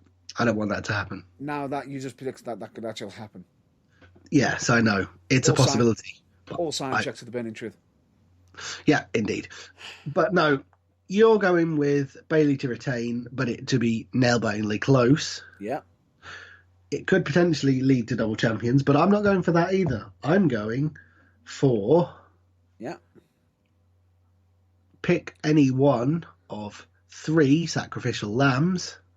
Oh, actually, Lacey Evans, Naomi... Lacey Evans or Tamina, basically. Pick either of them to be pinned clean by Sasha Banks, your winner and new champion, not involving Bayley, to set up a feud between the two. Yeah, actually, I've just come up with another idea. Go on. That would set it up between the two. And what would that be? Bayley to roll up Sasha. Or Sasha to roll up Bayley, equally. Because if Bayley beats Sasha, where's the justification in the two having another match? No, because they're both being friends. Yeah. Think about it. If she Sasha I Banks, see what you're saying, yeah. It's like, I had to do it for my championship, and she can say, I thought we were meant to be on the same page. We are. I'm the champ. That is the main page. I thought the idea was me staying the champ. Yeah, but I can see them working both of those angles into it, actually. I can see... You know what I mean? I can see them getting to 2 out of 3 on the count of Sasha on, let's say, Lacey Evans, for Sasha to become champ, for Bayley to slide into the ring, Evans to kick out, and Bayley to roll Sasha up, and then that happening. That could also be equally possible. Oh, that'd be interesting. Yeah. You know what? This is another match I'm interested in now because of just this conversation. I genuinely wasn't, but now we've had this conversation, yeah, suddenly I really care. You actually care about the Lacey Evans match? I never thought that'd happen. Correction, we actually got a match that involves Tamina that we care about. I know. It's frightening. Even though they actually had a turn up on last week's SmackDown, actions speak louder than words. Super kick. Yes. Walk out. So I'm sticking with my prediction of Sasha to win by pinning Tamina Evans, interchangeable that they are, and therefore to set up the feud that way. You're going with Bayley either by close with Sasha Banks or by actually rolling up Sasha Banks. Yeah, either way, setting off the feud between the two. Setting them off, yeah, because if you think about it, what a good way to set off 2 friends. Now, exactly. The reason why I don't think it would be Sasha pinning Bayley, is if they do have Sasha pinning Bayley, it's the crowd aren't going to be... the rumour has it that Bayley's the one who's just recently turned heel and had a music change, where Sasha Banks hasn't. Yeah. So the more likely person to... the more to logical change, person to change will be Sasha Banks. Indeed. Oh, I'll get you. Isn't that sweet? I've just realised you said the crowd reaction. Yeah, okay. Should have. Not this time. Not this time. Nice try, but we asked 500 I people. know. Our survey said... Yeah, I know. Shove off. Yeah, force of habit, I know. Force of habit. Cut me some slack. 35 years of this that have all had crowds, I know. It's fair. Cut me some slack. Exactly. Right, so we're going for different results there, but I think that's anything could happen. But suddenly we're interested in that match, which I think is perhaps more than can be said for the next one.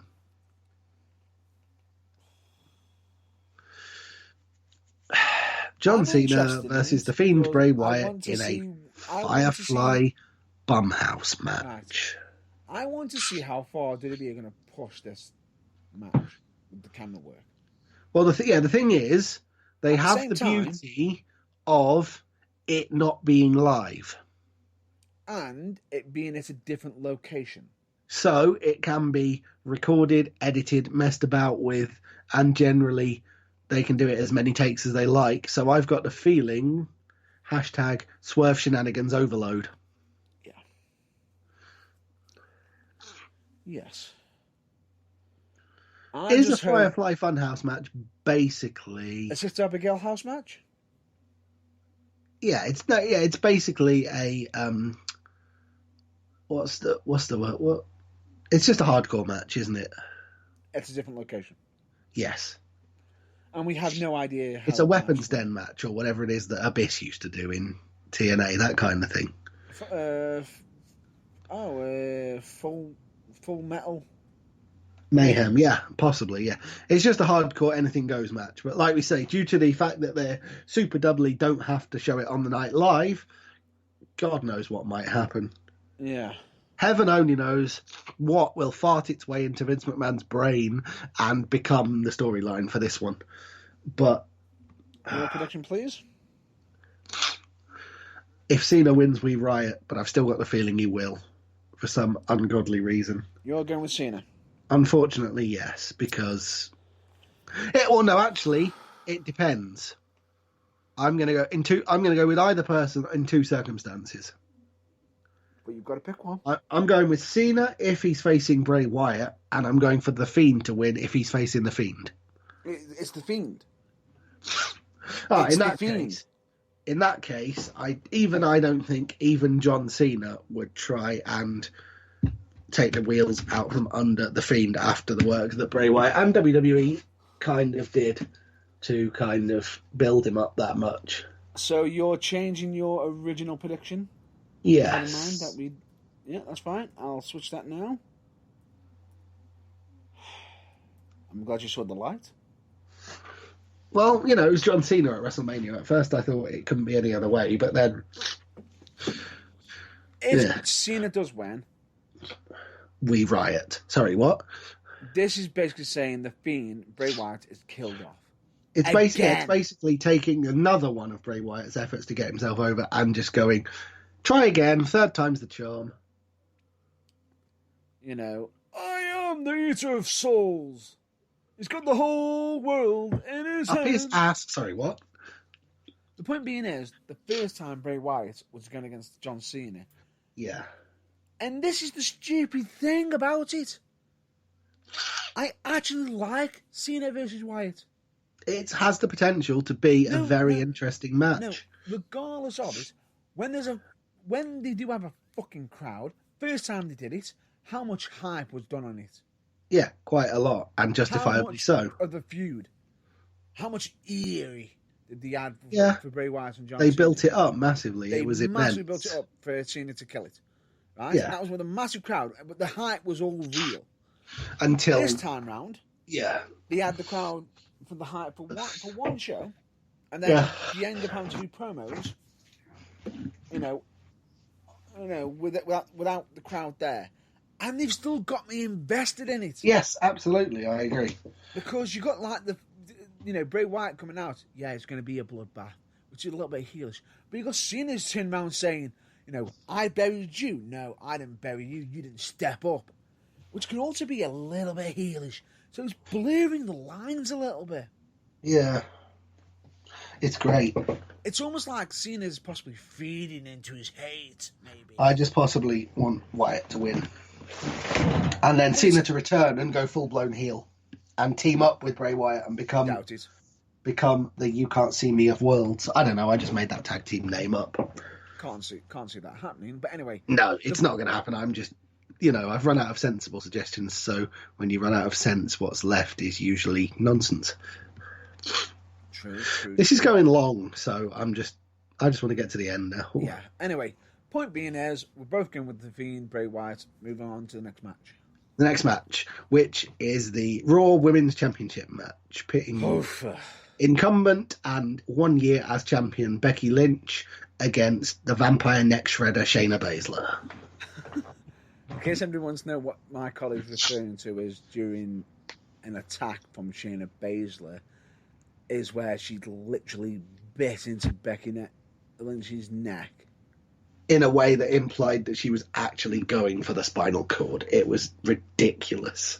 And I'm amazed it got past the TVPG censors and it actually... Yeah. Not since the first time I saw Shayna stamp and bend someone's elbow backwards have I shuddered that badly about something on TV. It was... Oh, you mean Alexa Bliss? Yeah. It was literally X-rated horror stuff, and I don't know what point it had other than to garner shock. But anyway. I looked at it and I was like, am I seeing this? Yeah. Have WWE actually unnumbed me to this sort of violence? Well, apparently they have. They didn't me. It was frightening. No, but this is where that level of violence, when it's been toned down, being so PG... This is where, if they're now planning to ramp it back up, things like that do a good job. But even if it's just for a one-off thing. Also, I've got to say, Shayna Baszler is superhuman. Go on. How the fuck did she draw blood with a bloody gum shield in? It can be done. What? A soft, moulded plastic gum shield? It can be done. I'll take your word for it, but I'm jesting. I know she wasn't wearing it at the time. Got to be, yeah. She wasn't wearing it at the time. It's got, if she's got a gum shield, then it's just got a bit of a pinch. And don't forget, if it's just the top jaw, she has got the lower jaw as well. Yeah, I know. I was just trying to be snarky. Calm down. But it backfired. I'm sorry. I had to spoil your fun. Go sit in Booker T's room with candles and stop ruining it for me. Go wash your hair. What do you think I've been doing every day? I'm in lockdown. I've got nothing else to do. I'm the cleanest I've ever been. Because you're worthless. Takes one to know one, bitch. I'm joking. I was taking the mick out of the L'Oreal adverts. Yes. Because you're worth it, really. Matt Burns. Maybe he's born with it. Maybe he found being a total cunt in a briefcase somewhere. Who knows? No, I think that was settled on is when he opened the case and he had green mist on it. But who looked at that case? Never mind, we'll move on.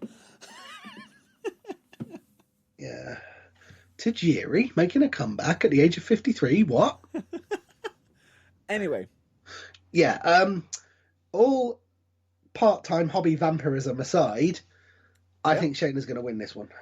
I do. The build-up has just been too strong, and Becky Lynch has been on top for a year, and she's got no one left to beat. So if she actually beats Shayna, there's nowhere left for her to go. Actually, regardless of who wins, there is a rumour. There's always a rumour. What is this specific one? The rumour is for somebody to make a return after this match. Yes, we know. To stake their Someone claim. who's quite friendly with Miss Baszler, or at least was in the past. Yeah, which would be none other than Ronda Rousey. Now, what makes it so weird is what's brought this to our attention is Instagram. Oh, typical. As I say, it's entirely feasible, but I'll believe it when I see it. No, Instagram, because what made it really, really bad is because one person took the picture while he's at the headquarters of WrestleMania. He shouldn't even be there, saying that he might be there. He might be. But he's standing next to somebody who shouldn't be making an appearance, who hasn't been on WWE television for a while, which is Ronda Rousey. Yes. And in case you want to know who the person was, Cain Velasquez. Yes. Now, do you know who was instantly teed off on this? Who was instantly annoyed? Initials VKM. No kidding. He was supposedly frothing at the mouth. Well, it doesn't take much. But they can't do anything because technically they're friends outside. Yes. Why you should be doing those. Like, well, they are technically, they know each other through UFC. Yes. But it just didn't help with the WrestleMania background. Really doesn't, no. But anyway, Oops. we shall see what happens. But if anything along those lines does happen, I don't think it'll impact on the match. I think it'll all take place afterwards. Yeah. Anyway, moving swiftly on to the next match. Actually, you stated Shayna Baszler, didn't you? Yes. I'm going to go with Shayna Baszler as well. Okay, yeah, that's cool. I didn't state who I picked that up. No, but now we know. Next match. Singles match for the WWE Universal Championship between incumbent champion Goldberg and substitute opponent No. Let's go through the original idea. It's Goldberg versus Roman Reigns. Spear versus Spear. No, that's cancelled. Cancelled. Roman Reigns is immunocompromised due to having, what's it called, leukemia. So he's not going anywhere near wrestling. He's not going anywhere near wrestling, and he's wanting to keep his family safe. So, as I said, Mr. Owen 269 is facing Mr. 167-0. It's Goldberg against Kurt Hawkins. Yeah. No. It's not, folks. Don't get too excited. Before we get on to this, like that. Before we get on to this, I've got to sympathise with Roman on this one. I don't blame him. Any chance that he might get ill when he's got less when he's immunocompromised, he's got less chance of recovering from it. Steer well clear. I applaud you for taking the sensible course. I applaud him for taking the sensible course. He's staying home. Hashtag stay at home. But anyway, the funny thing about it is the hate that this guy's had from it. Oh, the hypocrisy. I've heard of haters going to hate. We don't want you around. We hate you. You shouldn't wrestle. I'm taking a step back for my health. You can't wrestle. What? I'm going to take a step back for my health. I'm not going to be at WrestleMania. Boo! You suck. Why weren't you doing this for your fans? Make your fucking mind up, people. You can't have it both ways. Fucking really? Roman, go away! I'm going to go away. Roman, how dare you go away? Oh, I want to tear my head. Yeah, right, sorry. Soapbox is coming out right now. Get on it. I'm pissed off with this because the fact is Roman Reigns bust his arse and he's had to work his arse off. Right? Correct. Now, he won the championship. Had to then vacate it after he beat Lesnar, and then the championship ended up going back to Lesnar. A decision that nobody agrees with except Lesnar. Right. Possibly somehow, but anyway, we digress. The point being is, what is so stupid in regards to this is the fact that Roman really wanted this match. It could be easily a dream match. Yes. Right? Unfortunately, the current situation has had to make it change. As much as I am a wrestler, I am also a wrestling fan. I am also a promoter. I agree with you. I have been a wrestler. I am a commentator for wrestling, and I'm also a wrestling fan as well. So between us, we've got quite a lot of experience on this. Regardless of it, if any wrestler on my show stated the same thing, and this was the first show I was going to be booking on, which, as we've already stated, UK radio shows aren't going on ahead. So we're talking hypothetical mania here. This is just Matt Burns' fantasy booking. Yeah, correct. I would not hold it against him, and WWE are not holding anybody accountable for doing it, even if it's WrestleMania week. Yeah, they're basically saying it's an unprecedented worldwide pandemic. We understand the situation. Nobody gets a black mark. Nobody even gets a bad word said because it's a unique situation, and we get it. And what makes it even more annoying is if anyone turns around and says, "Well, I'm upset because it's Roman, he's not thinking of the fans," I don't see the damn fucking hate on Rey Mysterio. No. Who's done the same thing. Exactly. And don't forget, Rey Mysterio for, what was it? Oh yeah, the simple act of not being Daniel Bryan a few years ago. They were ready to turn on him in a heartbeat. That's what I'm saying. I believe it's not just them, is there? There's somebody else who's... I'm just trying to think. Yeah, there's a third person. I can't remember who it is. It's not Andrade because his is an injury, but there's someone else who's willingly taken a step back.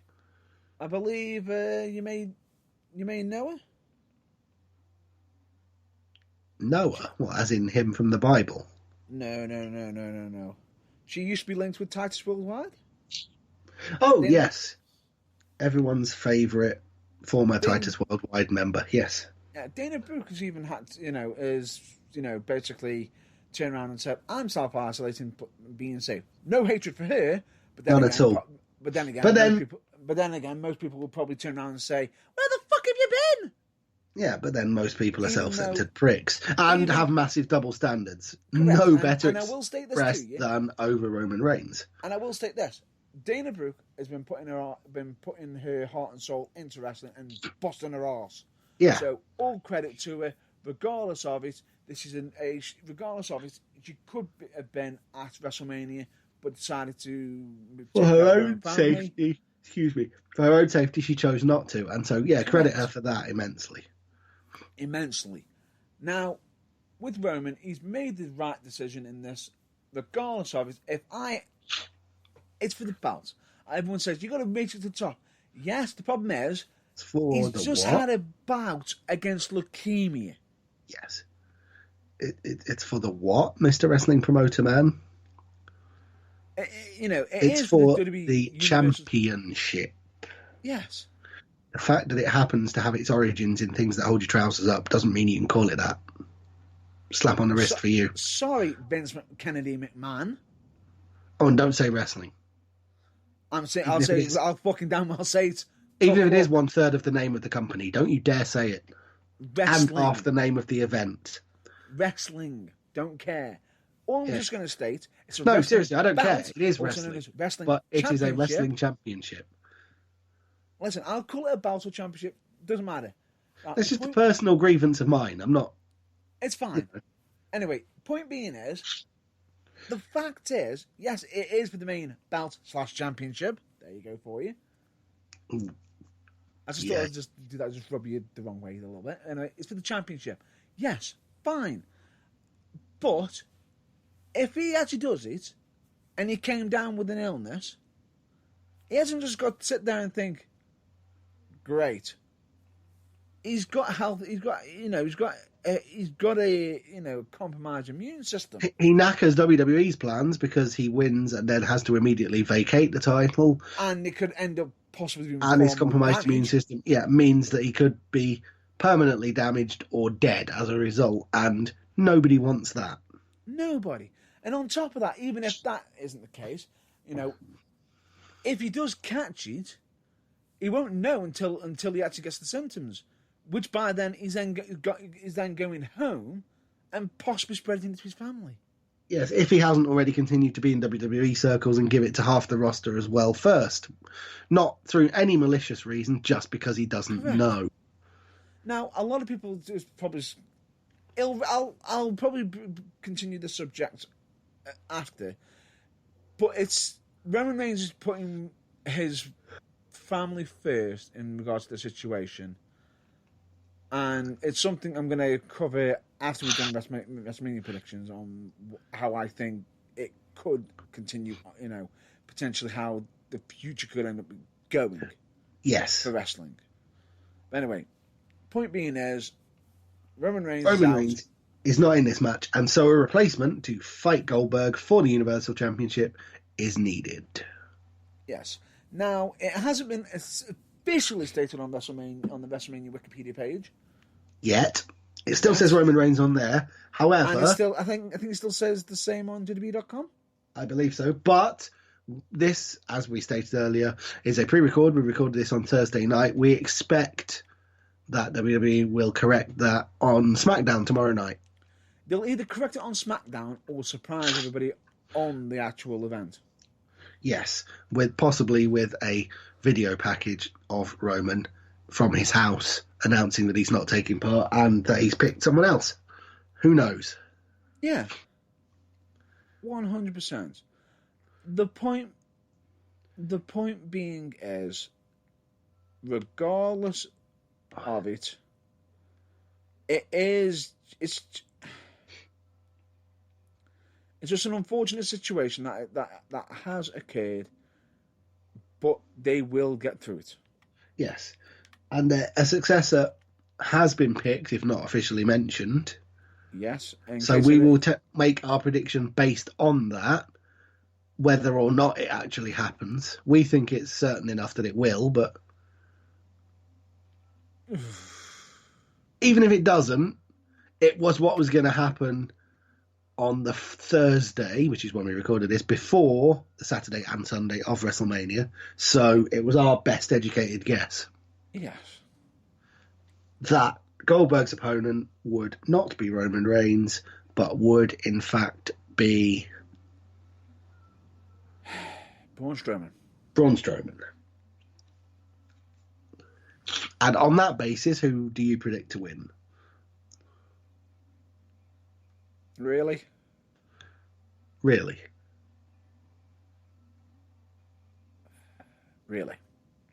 Really, really? Right. I'm gonna have to be quite brutal here.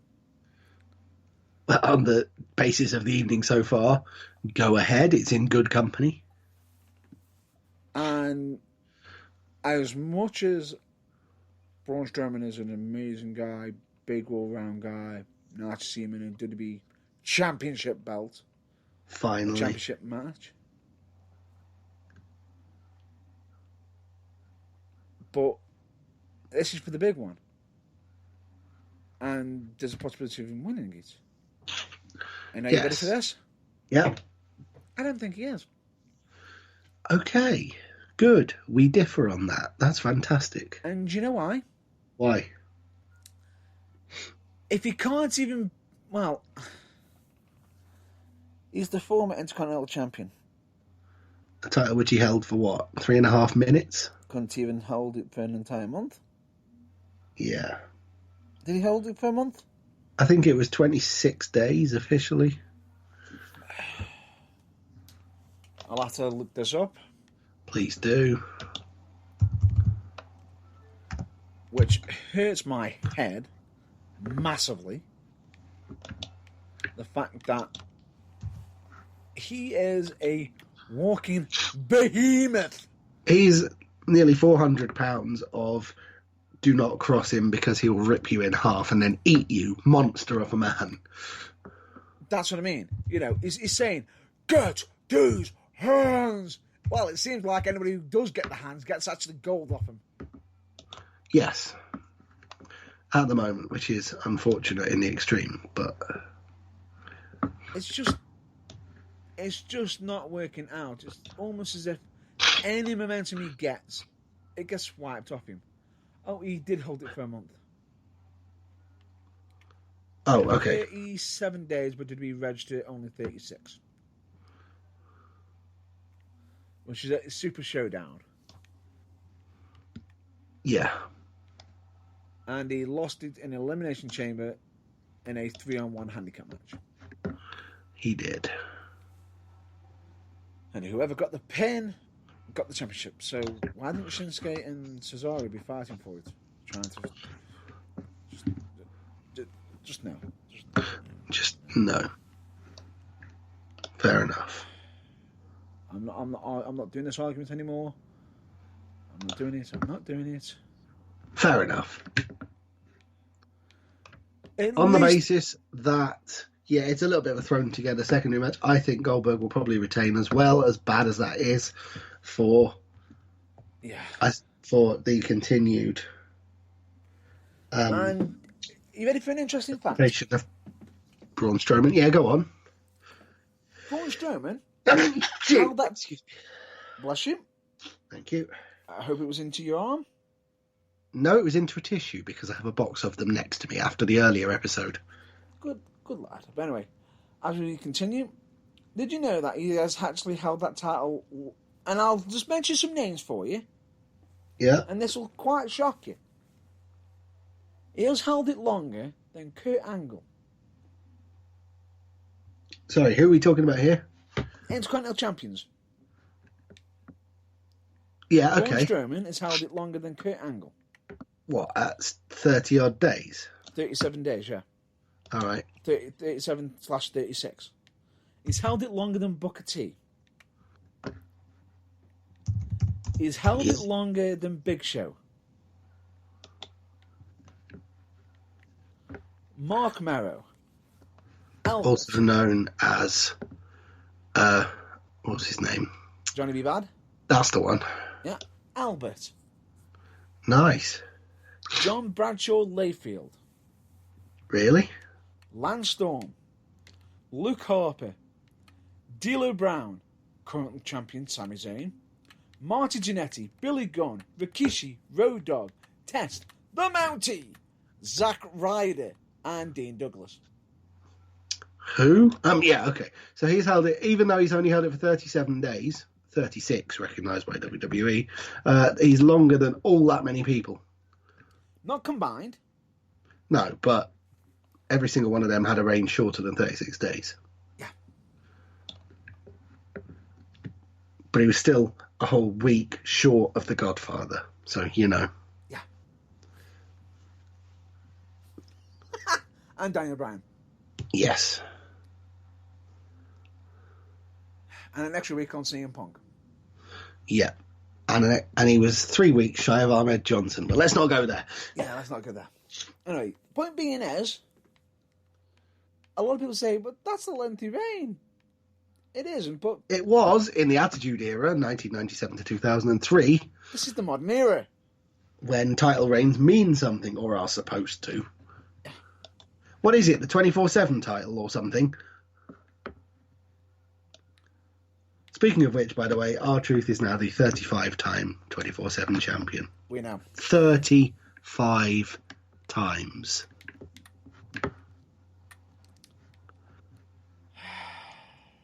For a combined number of days recognised by WWE from 35 reigns of 149 days. Riddick Moss has one reign of 40 recognised by WWE days. Spot the difference there. I know.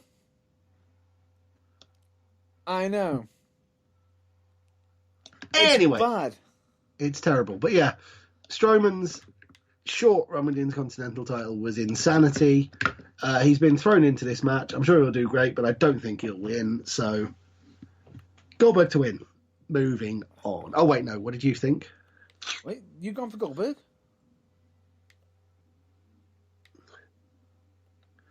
You originally... Have you switched? Well, no.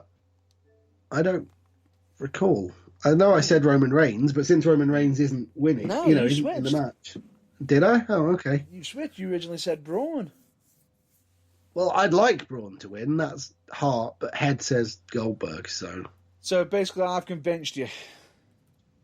If you'd like to believe that, yes. I'm sticking to it. The reason why I've gone for Goldberg is simply because I can see them going a little bit longer. I can see possibly somebody from NXT getting called up against Goldberg for some unknown reason. Yes, we know about that. We'll believe it when we see it, but it's possible. Yeah, and you know the one guy who Brock Lesnar says you ain't got a chance. You mean bro? Anyway, the guy whose Dusty Rhodes Classic trophy failed the wellness policy. Yeah, we know. Oh. Ouch. Yeah. Anyway, point being is, in regards to it, Goldberg's going to win because simply, whenever it comes up to Strowman going for the big one, WWE's like, yeah, we built him up, and we're going to pull the rug. Yes. If they give him the championship now, and I mean, they give it to him now, it means fuck all. I couldn't have put it better myself, so it makes more sense for him not to. Unless you do they're going to do it, aren't they? Probably, yes. Yeah. Right. So we're both saying Goldberg to retain, even though we probably, for reasons, don't think it'll happen. Just now. Right. Next! Let's go with... Originally, if we're following the list... We're going to swap these two around, I think. The opposite of what they appear on the list. Yeah. Essentially, as I stated to Matt Burns before we came on air, I don't think the Showcase of the Immortals, the grandest stage of them all, the biggest pay-per-view in the WWE calendar, is going to be headlined by the NXT Women's Championship. I just don't think it's going to happen. Well, it could in this situation. Yeah, potentially, but I think the other match will go on last. It could potentially headline day one, but the overall last match that we see will probably be the WWE Championship match. I can see the Universal Championship headlining the first night and the WWE Championship headlining the second night. Yes, but whichever night it's on, the NXT Women's Championship match will probably be the semi-main event before that match. Potentially. Or the first half main event of the day. Eek. Anyway, which one are we going to cover first? If we're going to have a break in between, like independents do. Anyway, and then the moving interval. on. Yeah, okay. So are we going to go with the NXT Women's Championship match first here? Yes. Rhea Ripley versus Charlotte Flair.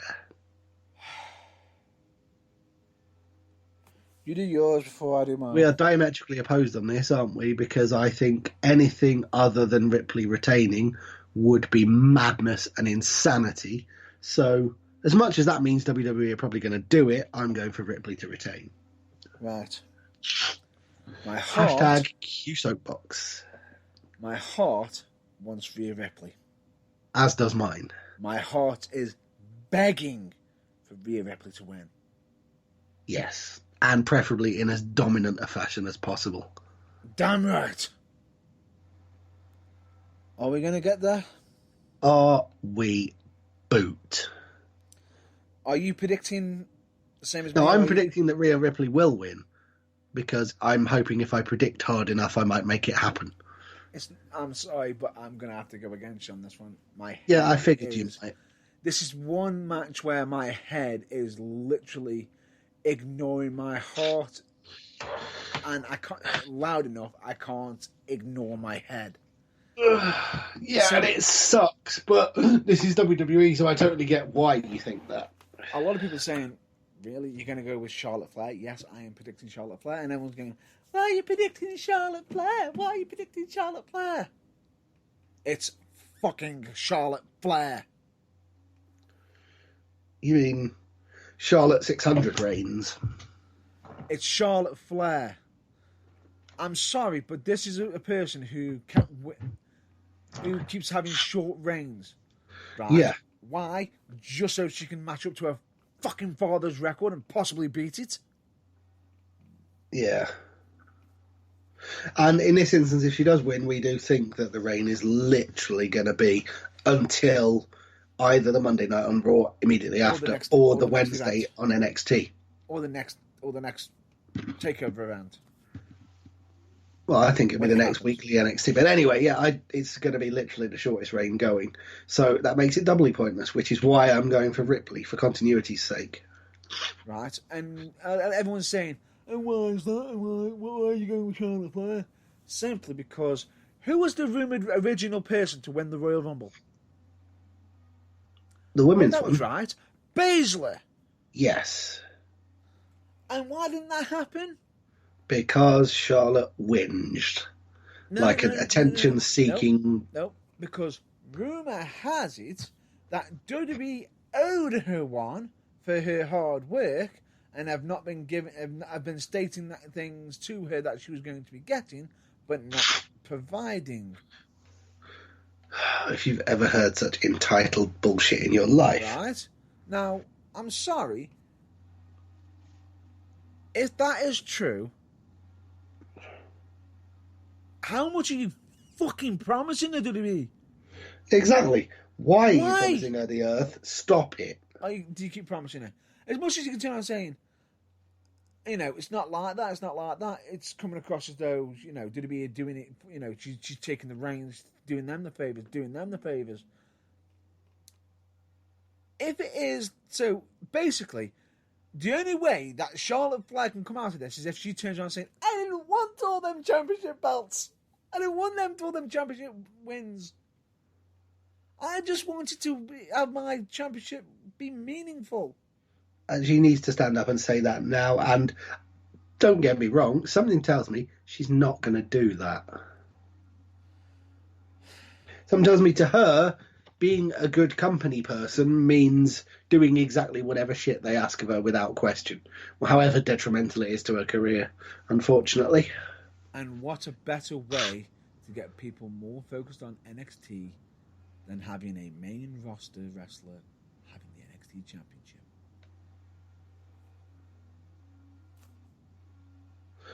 Well, I can think of a million better ways, actually. But, okay, that's the one they're probably going with. That's what they're gonna go with in their mind, and it hurts because if they do it, for me, it'll just hurt NXT because, and a lot of people can turn around saying, "But Rhea Ripley's had a long reign." Yes, she's had a decent reign. You can say that. Yes, you can. And yes, Charlotte Flair has been a NXT champion as well. And does not need to be again. Yes, but Rhea Ripley is reaching 106 days currently at this moment. Yes. My point being is, I know Kairi Sane had a 71 days, but the average for the championship is usually in the, after 71, apart from Rhea Ripley's, the second shortest reign is 133. Are we discounting, the second reign for, what's the name? It's the first reign, actually. No, but are we discounting the shortest one? Because that was like a couple of weeks, wasn't it? No. First one. The shortest reign ever was like. What? For NXT Women's? Yeah. Who? Hasn't somebody held it twice? I'm thinking Kairi Sane. Wasn't the second time for like a month or something? Nope, not from what I've just seen. Kairi Sane only held it once. Okay. Hold on. It was Shane. Shane is the only one who's held it twice. Okay. Hold on. Didn't you know? No, I thought that they'd done something similar to what they did with the men's title with Samoa Joe. No. Oh, okay, that's fair enough. Shane is the only one who's held it twice. Only person. That is correct. But anyway, point being is, after that is Emma Moon. Oh no, it's just because Kairi's reign. I thought she'd had two, but no, it's just that her one reign was the shortest by a country mile. Yeah. Okay. Yeah. My point being is, if you cut her short now, you essentially undo every single bit of good work that you've done. Correct. Much like if you give. And take into account, she's the first female Australian champion. Yes. In history. And she has been dominant. She was the inaugural NXT UK champion as well. So she is breaking barriers. And she is a breakthrough wrestler. Phenomenal worker. Someone who I never thought could see as a face. And yet, I actually think she is absolutely killing it at the moment in time.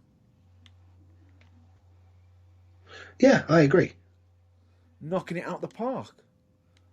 Pretty much every time.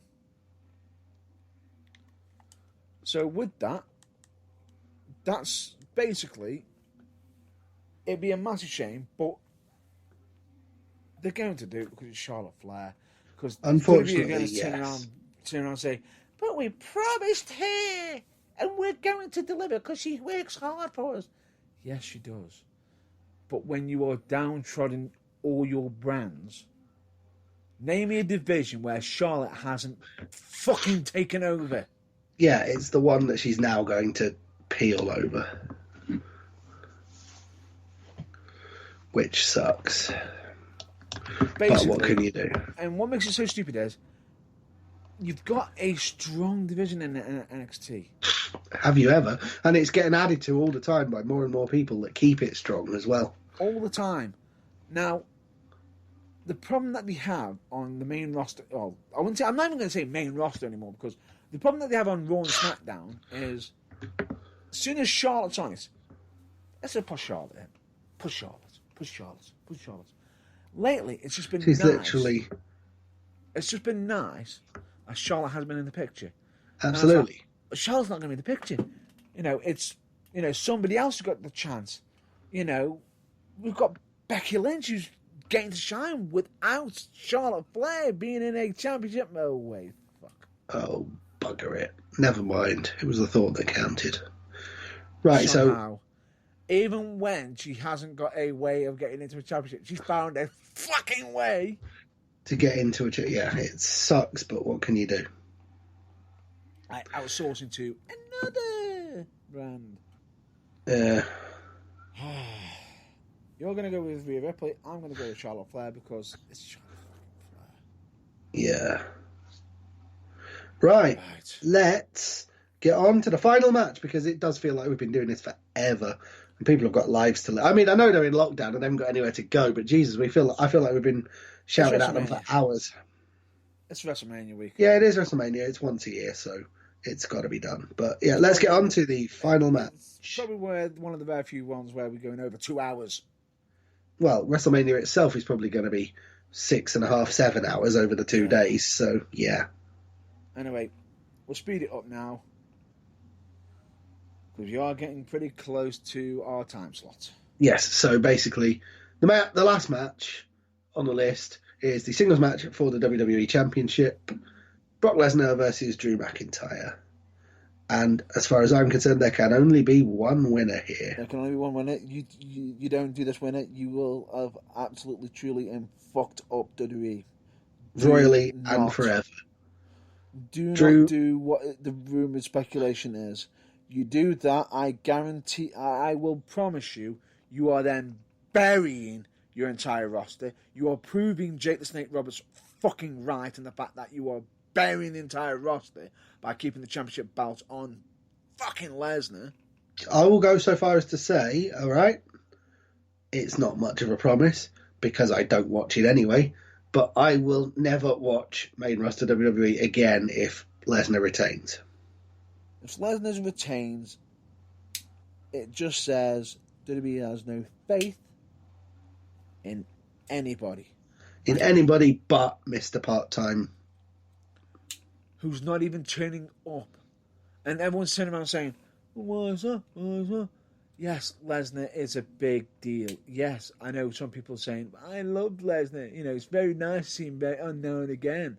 It's great. But the main fucking championship is going he's welcome missing. To come and go as he pleases without the title. Yeah, why is WWE keep putting the main belt on fucking people who aren't there regularly? Damned if I know. Doesn't make any sense to me either, which is why I think we're both agreed McIntyre simply has to win, or else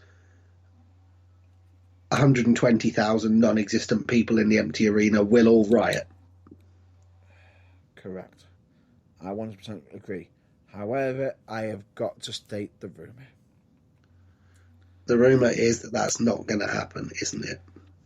There's talk of stating that he might not be ready. He might be considering of putting off Drew's...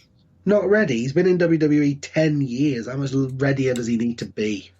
Basically, they're saying he might not be ready to take the championship gold yet, and that it might be the way the time would be SummerSlam.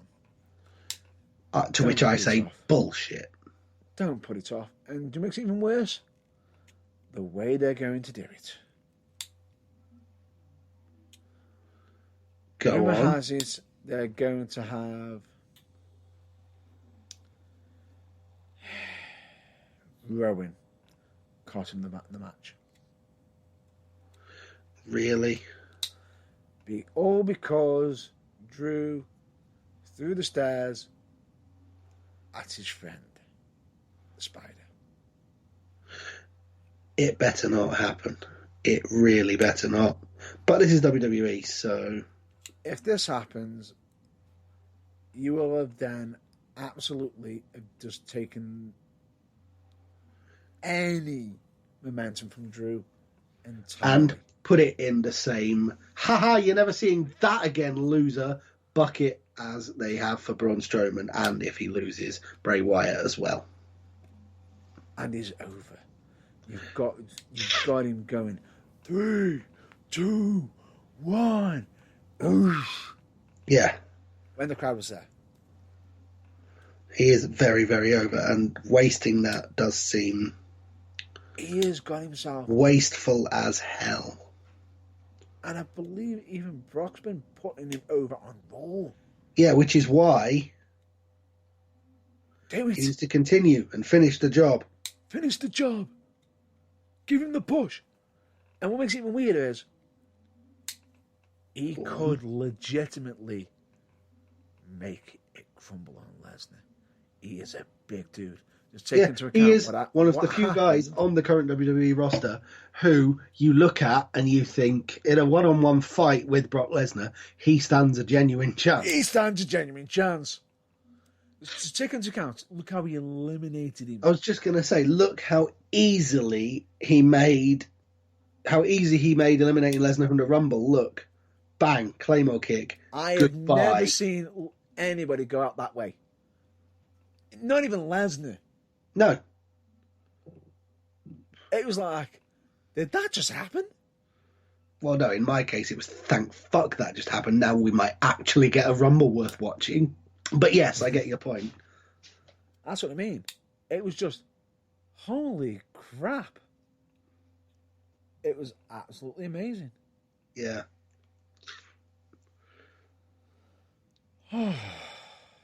But right, we've covered the card. That's amazing. Wait. Rumour has it, there is going to be talk of Lesnar keeping the belt, possibly. So then, what makes it worse is, with this rumour, is regardless of it, if Rowan does do that interfere, that means Drew is going to have to feud with Rowan. And let's face it, not even Drew and Rowan want to see that. That will not do Drew any favours whatsoever. What, feuding against a guy who WWE don't want to lose, but who will have to lose because he has to beat him if he's got to retain any semblance of the ability to ever go for a title ever again. Yeah. Yeah, it won't do anyone any favours. And on top of that, feuding with somebody like Rowan after coming after the Beast. Yeah, exactly. Shouldn't, and they're going to say, we're going to have to make it look legit like he's feuding with him. No. No, stop. If don't Rowan go down does that cost train him, or don't do it. If he does cost him, Drew should be fucking decapitating him. Yes. Clean off. And that concludes Stupid Mania talk for this year. We are absolutely knackered. Well, I am, because that's been about 6 hours talking about it. But, wow. I think that's pretty much as many soapboxes as we can handle, isn't it? This. Wow, we've got some topics still to cover. Yeah, I know, but hopefully none quite as comprehensively... as long? Well, I was going to say quite as divisive, but yeah, long will also do. Right. Let's get over to AEW. Yes. We'll cover 2 topics on there, which is Matt Hardy is AEW, and he's broken again. He has fallen over, and once again the superglue didn't hold, and he's broken. Ah, yes. Oh, no. I mean, oh, yeah, sorry, I just had to counter you there. It's good news. He's finally in a company that understands the gimmick again, and will let him have free reign. And even using Vanguard 1. Yes. And even the promo that he did with Jericho was entertaining as hell. Yes. Because you got even, Jericho saying, I've changed myself, and you changed yourself, but you're still the same Matt Hardy. And Hardy just turns around and goes, I'm not the same Hardy, but you are the same Y2J. You are still the same Chris Jericho. The selfish and the Genius promo by someone who has finally been allowed to actually use his chops again. Yeah, all the good bits of his character in a way that WWE just wouldn't let him because Vince didn't get it. Which is great. However, unfortunately, due to the current situation, Blood and Guts has been technically postponed it. Postponed, yeah, unfortunately, because of the situation. It will happen at a point in the future, possibly, but we don't know when yet. Exactly. And I believe that you've got Jack Hager against Moxley for the championship. Which could be an interesting match. Which is, I believe it's a open arena match. What, namely, they're going to fight all the way through it, but there's no fans in it. Yeah, pretty much. That figures. At least they're using it to their advantage, and that might be on a regular episode of Dynamite, I think. Interesting. Well, they might as well. If they've got no pay-per-views, they might as well put it on TV. Why not? Why have they got the chance? Anyway, that's and the other AEW thing is actually more interesting than that. Yes. The revelation of who it is. The Exalted One. It was not me, Austin. It was not me all along. What makes it so weird is the fact that a lot of people didn't think it was going to be this person. They actually thought it was going to be Raven. The fact that he was sitting in the crowd when the audience was there watching the show. Yeah, I think that might possibly have been, deliberate misdirection on the part of the management. And AEW, with the fact that it's stating the Exalted One is watching. Yes. With the image of Raven in it. And it's clever. Yeah, very clever and very deliberate misdirection. However, I wonder how Impact Wrestling felt about that. I'm not sure. I'd have to guess it probably wasn't good, but seeing what can they do? He's technically with them. Well, I guess. Is he still an Impact Wrestling employee? I did not know that. Yeah. He was just sitting in the crowd. He wrestled recently. On Impact. Yeah, but he was just sitting in the crowd of the AEW show. It's not like... Yeah, we'll take into account, didn't somebody turn up into a TNA show, that was a Highlander from WWE, and suddenly got pretty much let go? Oops. Yes. No, that was the reference I was scrambling through my brain trying to make to counterpoint the it's not going to be too bad argument, but I couldn't remember the guy's name, so yeah. Yeah, there you go. Anyway. Point being is... Higher Power, is it called? No, that was Vince. The Exalted One. That's the bugger. Has been revealed, and nobody, except for the smartest of get out more, you geek, smart marks, possibly could have guessed who it was. And I am so glad it's this person. I am, because they deserve it. And especially because in WWE, they didn't let him talk. I know, and having heard one promo so far, I genuinely don't know why. The guy can talk. And it's none other than Brody Lee. In case anyone goes, here's Brody Lee! Brody Lee, formerly known as Eric Harper. What? Oh, wait, no. Eric Rowan, sorry. No! Yeah. Eric Rowan is the person that I said, oh God, I am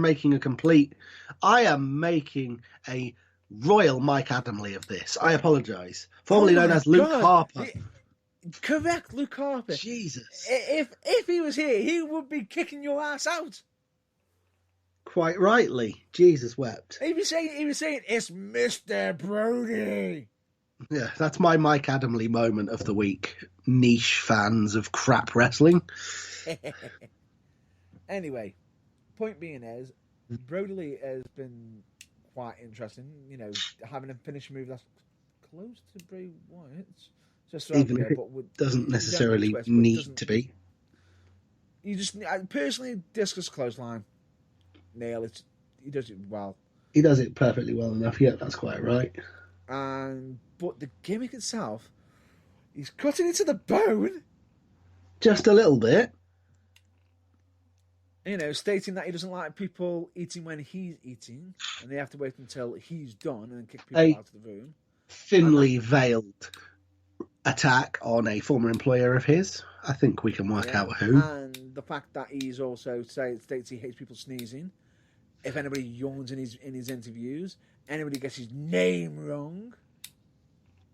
Yeah, he's correcting you. Yeah, but it's good. And the fact that even in the first promo where he's saying to Christopher Daniels, you're not the only, you're not the first old man to, underestimate me, but you'll be the last. Oh my God. Is he targeting somebody? Is he? I think he might be, but I don't think they'd ever admit it. How much hate, how long did WWE kept Luke Harper possibly under contract and in a unhappy situation? Oh, about 9 months, I think. For so long that he's now taking pot shots whenever he can. Yes. Ooh. Doubt he'll be getting invited to any future WWE events anytime soon at the moment. No. Unlikely. Which means the Wyatt family won't be inducted into the Hall of Fame. Sorry, well, had to. Or the boys. It might, but just the other three. Anyway. Yeah. Anyway, moving on. I think that pretty much does AEW. That does cover AEW. So is that us done for wrestling for this week? That is done for wrestling this week. So is that us done for this week? I'm going to say yes because of the time frame we've got. That's what I was thinking. It's been a big one, but actually, then it is WrestleMania weekend. So, better yet, if you want to cover it quickly, TBT games. Any games you've been playing recently? Oh, yeah. A few, actually. I actually downloaded, because it was free off the Xbox Marketplace, Pinball FX3. Nice. Little arcade pinball game. Don't like the fact you have to pay large amounts of money for the extra tables, and because I refuse to do that, I'm limited to a choice of 2 tables to play. That's a downside. But the 2 tables I have got are everything you'd expect from pinball in Xbox on your TV screen form, and, well, I've already lost hours to it, so I know it's worth it. There you go. On a more serious note, I've also been playing MotoGP 19, which is the latest incarnation in the annual franchise of the MotoGP World Championship game, where you start in the other energy drinks are available, Red Bull, TM, Rookies Cup, and make your way up to the MotoGP series to challenge Valentino Rossi and that guy who's won all the championships for the last 10 years since Rossi stopped winning them, whose name has temporarily escaped me. Marquez, is it? Anyway, yeah. I've been playing that as well. And as far as racing games go, I previously played MotoGP 17 because I bought it cheap on a sale on the storefront. And then how to jump from 17 to 19, the smooth upgrade in the graphics of the tracks, at least, is noticeable in a good way. And yeah, it's a good game. Yeah. How about you? What games have you been playing? Last week I was stating I would have been playing The Plague Tale Innocence, Bleeding Edge, Payday 2, Yakuza 0. However, that's not the game I've been playing this week. I've just put them on hold and decided to dish out an old game to get just so I can get it done and actually off my Xbox because it's fine, so I've got it off my list. It's a game that I have actually already started a while ago, but need to get round to damn well finishing it. Yeah, I don't blame you. If we do a normal broadcast next week, there's another game I've been playing, but I'll mention that then. But we'll probably do more of a solid review next week. That's fair. But anyway, the game I've been playing is Borderlands 2. Wow, well, it is one of them that you can lose days in if you're not careful. But the point being is, everyone's sitting around saying, "Why are you playing Borderlands 2? Borderlands 3 is out." Well, I completed 1 completely. I want to do 2 now. Yeah. And then the sequel prequel, the one in between, and then potentially get over to 3. Yeah, why not? That seems like a sensible option. In much the same way that I think it was $8.99 or something like that I spent on MotoGP 17 because it was on sale, and I played that through before I played 19. Yeah. For fact fans of completionism, I'd already played 18 when it came out last year, so But for whatever reason, I didn't play 17 at the time. I didn't buy it either because I didn't have the money or because I didn't have the inclination. I don't know. But yeah, you want to complete the whole box set. of all the games in the series, and I don't blame you. Correct. And one thing I will always recommend to everybody is to check out anything like, because I'm on Xbox myself, or both of us are. I highly recommend the Xbox Ultimate Game Pass. But we do recommend you to check out any past Game Passes, like possibly the PlayStation Network store ones. I think it's PlayStation Plus pass. I think so, yeah. And then you've got possibly one for Stadia. Is the one for Stadia? No idea.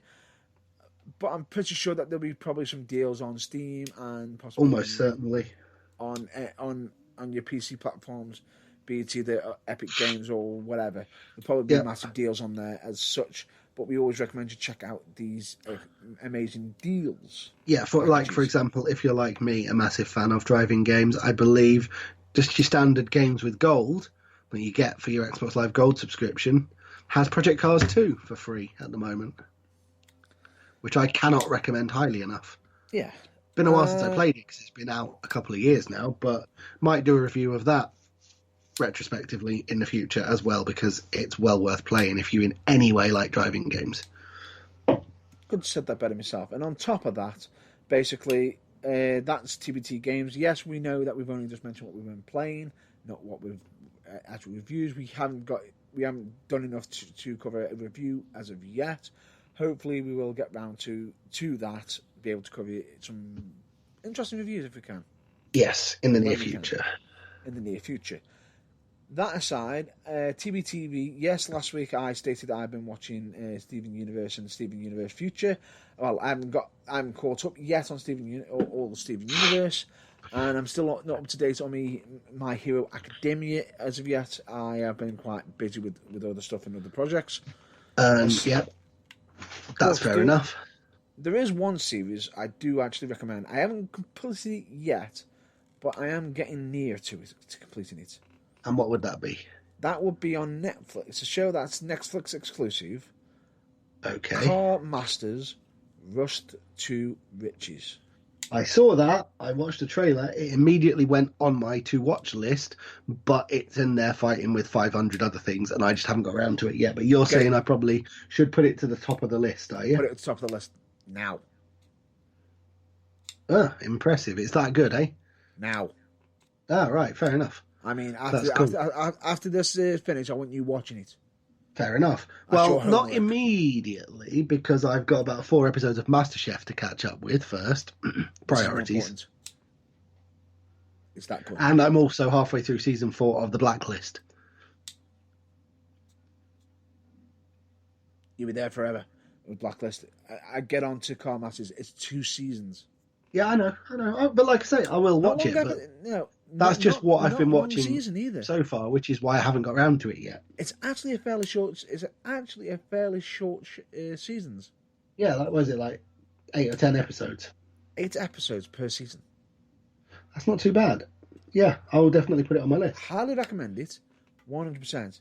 And especially, even if you're not an absolute car nut, it's actually an entertaining show. And if you are a car nut, get on this. Absolutely. 100%. But anyway, with that, we are going to be possibly covering some TV shows in future or films. It's just at the moment we're just going to be covering what we're watching, and that's about it. What we're watching, what we're playing, what we're reading, things like that.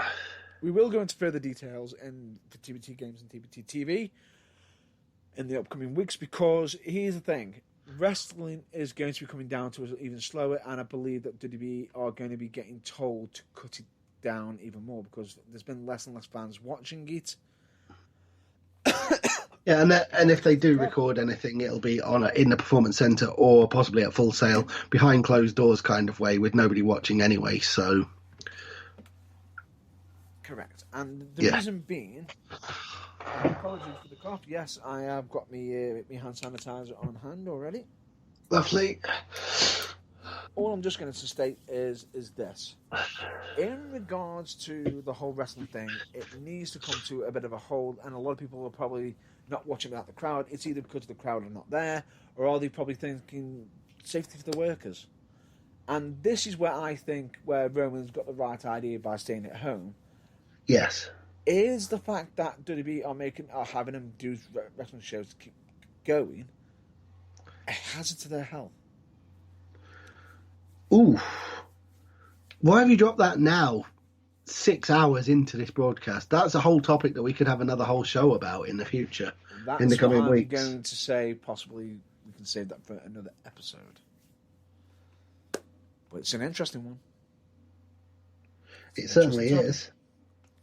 But anyway, point being is, that aside, regardless of it, eventually, when we do stop the talks of current wrestling, we will be putting a hold on the current wrestling events and possibly focusing more on past wrestling events or lists of favourite things, you know.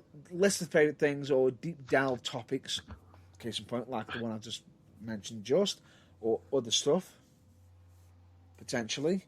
There is going to be a talk eventually down in the future of a certain TV show that we are going to have to cover. You haven't watched yet, and I'm going to have to catch up on all the other episodes of it. Yeah.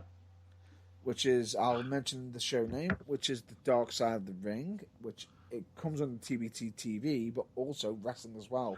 Hey, can I two birds with one stone? I like that. It does, but believe me when I say this, it does actually show a bit of a dark side to the wrestling world. Oh, no, really? I didn't think it was called that just for shits and giggles. Why not? But anyway, that's going to be a wrap up for this week on Out of the Regular Topics. We'll just get to the plugs right now, and I'll fire through these very quickly. I was going to say, is it alright if you do these while I go for a pee? Because I've been literally sat here for 3.5 hours and I am dying. Please do so as such, and don't forget wash your hands. Well, I was only going to be a minute, but I'm actually going to be 2 because the second minute is going to be washing my hands, you know? Responsibility and all that. Right, so anyway, back shortly. Plug away. As we go on to the plugs, please check out, and let's just state, we cannot be held responsible for anything that is on their sorts, apart from the UKWA, which is, I'm one of the owners. But anyway, the point being is, in the Reigning Truth itself, but anyway, the point being is, all external links, if you do actually go onto their websites, that we cannot be held responsible for. But anyway, all I'll state is, please check out UKWA, also known as UK Wrestling Alliance. Please check out photographers like Tony Knox, Jessica Servo Photography, and Kerry Swift Photography. Amazing work. For all videography needs, please check out BA Productions and SW Video. Of course, we also recommend you check out, charitable organisations like Changes for Health and Wellbeing, Changes Recovery Radio, Mind, Message for Mind, Donna Louise Hospice Care for Children and Young People, and of course, Cancer Research UK. The information that they do provide on there could prove massively useful and could be something that you may need to check out more now than ever due to this pandemic. And the information could end up helping you out and others more than you know. You never know. We, of course, recommend you check out the lighter side of wrestling by checking out Botchamania. You're welcome, Matthew. And, of course, WrestleCrap. You're welcome, R.D. Reynolds. And, of course, OSW Review. You're welcome, guys. Highly recommend them for the light side of wrestling. We, of course, recommend you check out the Paul All Pass radio show hosted by none other than Magic Mark Adams, all-round awesome guy, where he talks all things geeky, nerdy, and be it from DC to Marvel. We, of course, also recommend check out our fellow brothers and fellow podcasters and broadcasters and everything, and everything, which would be the Weed Independent podcast, with an IE, not a Y. They have some massive, interesting interviews on there. We, of course, also recommend you check out Think Wrestling, especially the Talk Wrestling interviews, especially hosted by none other than Tom Baker. And we don't mean the Doctor. We do actually mean, the commentator for UKWA, who partners with JB. And, of course, we also, and others. I recommend you check out Think Wrestling massively because the fact is, he does actually bring some interesting topics, but I do actually like talking wrestling interviews because he does some good interviews. Of course, I recommend check out Train Pop Culture, which is on Podbean. But I know each week I've been stating that they might be changing over, but you can actually catch some of the actual episodes on YouTube as well. I, of course, highly recommend you check out Hatred Theory, which, my God, is absolutely hilarious. They're doing new episodes every Thursday, so I might be doing something straight after this broadcast. This recorded episode. I'll be checking that out for sure, because they always have episodes coming out every Thursday, and even they're using it currently. Because normally they used to do it in the studio together, but they are using the power of the internet at the moment in time. But it's highly recommended. At the moment, the next one I can't recommend right now because unfortunately it's not actually usable because of the nature of the pandemic. But Fabaluni, I recommend check them out where it's party time all the time. I of course also recommend you check out Kayfabe Music that do some absolutely amazing music and have actually lowered their price during this pandemic. A moment. It's down to £65 per custom-made track. They do absolutely amazing tracks, amazing custom-made music. We know it because the Burning Truth theme music is done by them, and I've even got some custom-made music that's been done by them that is absolutely quality. Highly recommend for custom-made music. We of course also recommend you check out Turnbuckle TV, especially with the fact that it's only $3.99 and you've got 30 plus, possibly even more, up to 40 plus wrestling companies on there. The fact is at the moment it will be possibly on a hold with new wrestling companies going onto there at the moment in time. But we absolutely highly recommend you check out Turnbuckle TV right now during this moment because they've got a massive amount of content on there. And when you do subscribe, you don't just get one company, you get all the companies. So, and on top of that, if you do want to share, give some love to wrestling companies, be it the UK way, just in case an example, you can go to www.turnbuckletv.com/UK and then sign up through the wrestling company, that you do prefer. It will absolutely, help out your, the local wrestling promotion you want to support, as most of the funding would actually go to the wrestling company as well. But it would still also pay for the actual, for Turnbuckle TV to run as well. And of course, I would normally recommend you check out local wrestling shows. Unfortunately, you can't do that. But do actually show some love to your local wrestling promotions by giving some likes, love, and shares out on social media, be it for FCW, United Wrestling, Pro Wrestling for You, Future Shock Wrestling, Academy Pro Wrestling, Fallen Star Wrestling, Venom Pro Wrestling, Slam Wrestling, Wolfman Pro Wrestling, and many, many, many, many, many, many, many, many, many more.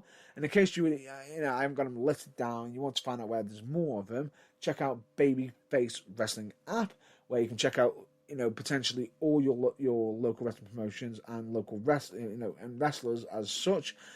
Give them a follow and check out where their any upcoming shows are or upcoming events. At the moment, yes, we know it's on a hold, but they do actually have some blog posts on there and in regards to it on there as well.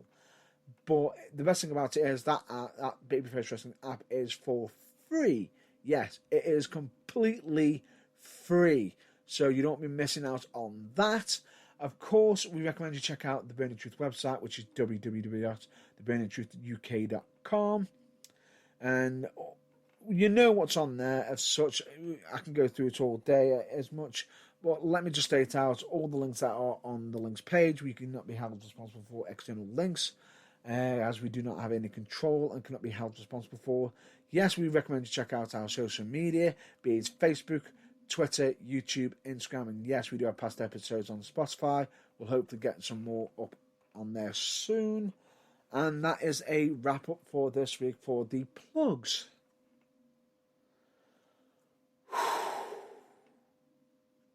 Wow, I will say that did take a while. And before we go, as always, I am going to state the following. Mental health is massively important right now, more than ever during this pandemic. And your mental health will be massively affected during this moment, regardless of, because yes, social distancing is vital to bring about an end to this pandemic, but we are creatures of habit. We are creatures who like to socialize, and as such, your mental health may take a bit of a hit potentially if you're locked in quite a lot of the time and you're not speaking to anybody potentially. and this is where the time it might be a good time to reach out to anybody who you might think who is vulnerable, who might not be in a good place right now, or somebody who haven't might have talked to in a long time. So pick up the phone, give them a call, check to see if they're okay. And as we keep stating to everybody, please stay home. Stay at home. Save the NHS, save lives. And one thing I will state with mental health, all I will say is it is okay to be not okay. But if you are not okay, don't sit there and suffer in silence, because that is not going to help you in any way. And all I will state is it is okay to ask for help, and that asking for help isn't any sort of weakness. And we do recommend that, even though if you are not okay, do seek some guidance and help, because potentially you may very much need it during that time. And asking for help, and as I say, asking for help isn't a weakness at all.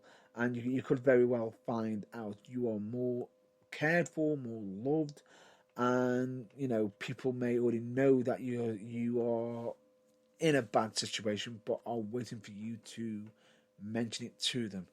They may already know, but are waiting for you to tell them that that you are ready for their help. And you can find out even more that you are far, far more loved than you actually know. So with that, I believe that JB may not be coming back for this time because he's been... No, I'm here. I was just sitting here, sort of thinking, I'd like the dinner that was ready 2.5 hours ago, if you don't mind. Have you quite finished? I've almost finished it. But I didn't want to say anything because you were doing a bit about mental health, which I didn't really want to interrupt because it's quite vitally important. Yeah, it is. 100%. So that is a wrap up for this week. Yes, this will be this week's episode. We will have potentially an episode for the following week. And we might be actually getting some content recorded for future episodes, and possibly we'll have some interesting topics to cover. Absolutely. But in the meantime, you've listened to us for far, far, far long enough this week, so I think that's a wrap. That is a wrap. So with that in mind, please stay well, stay safe. We don't just mean that physically, but we also mean it mentally. And since you can't check out your local wrestling just at the moment, here's an idea. Try Netflix. Or better yet, I'll do one better for you. Stay well, stay safe, and hopefully check you out. Hope you're all well till the next episode of the broadcast. But until then, please check out your family, your friends, your loved ones, and anyone who's local to you who you may not have been in touch with for a while. Give them a quick call and check up on them. Do that. It could make wonders. So until then, catch you later. Stay well, stay safe. Catch you later. Thanks for listening, and goodbye. Catch you later.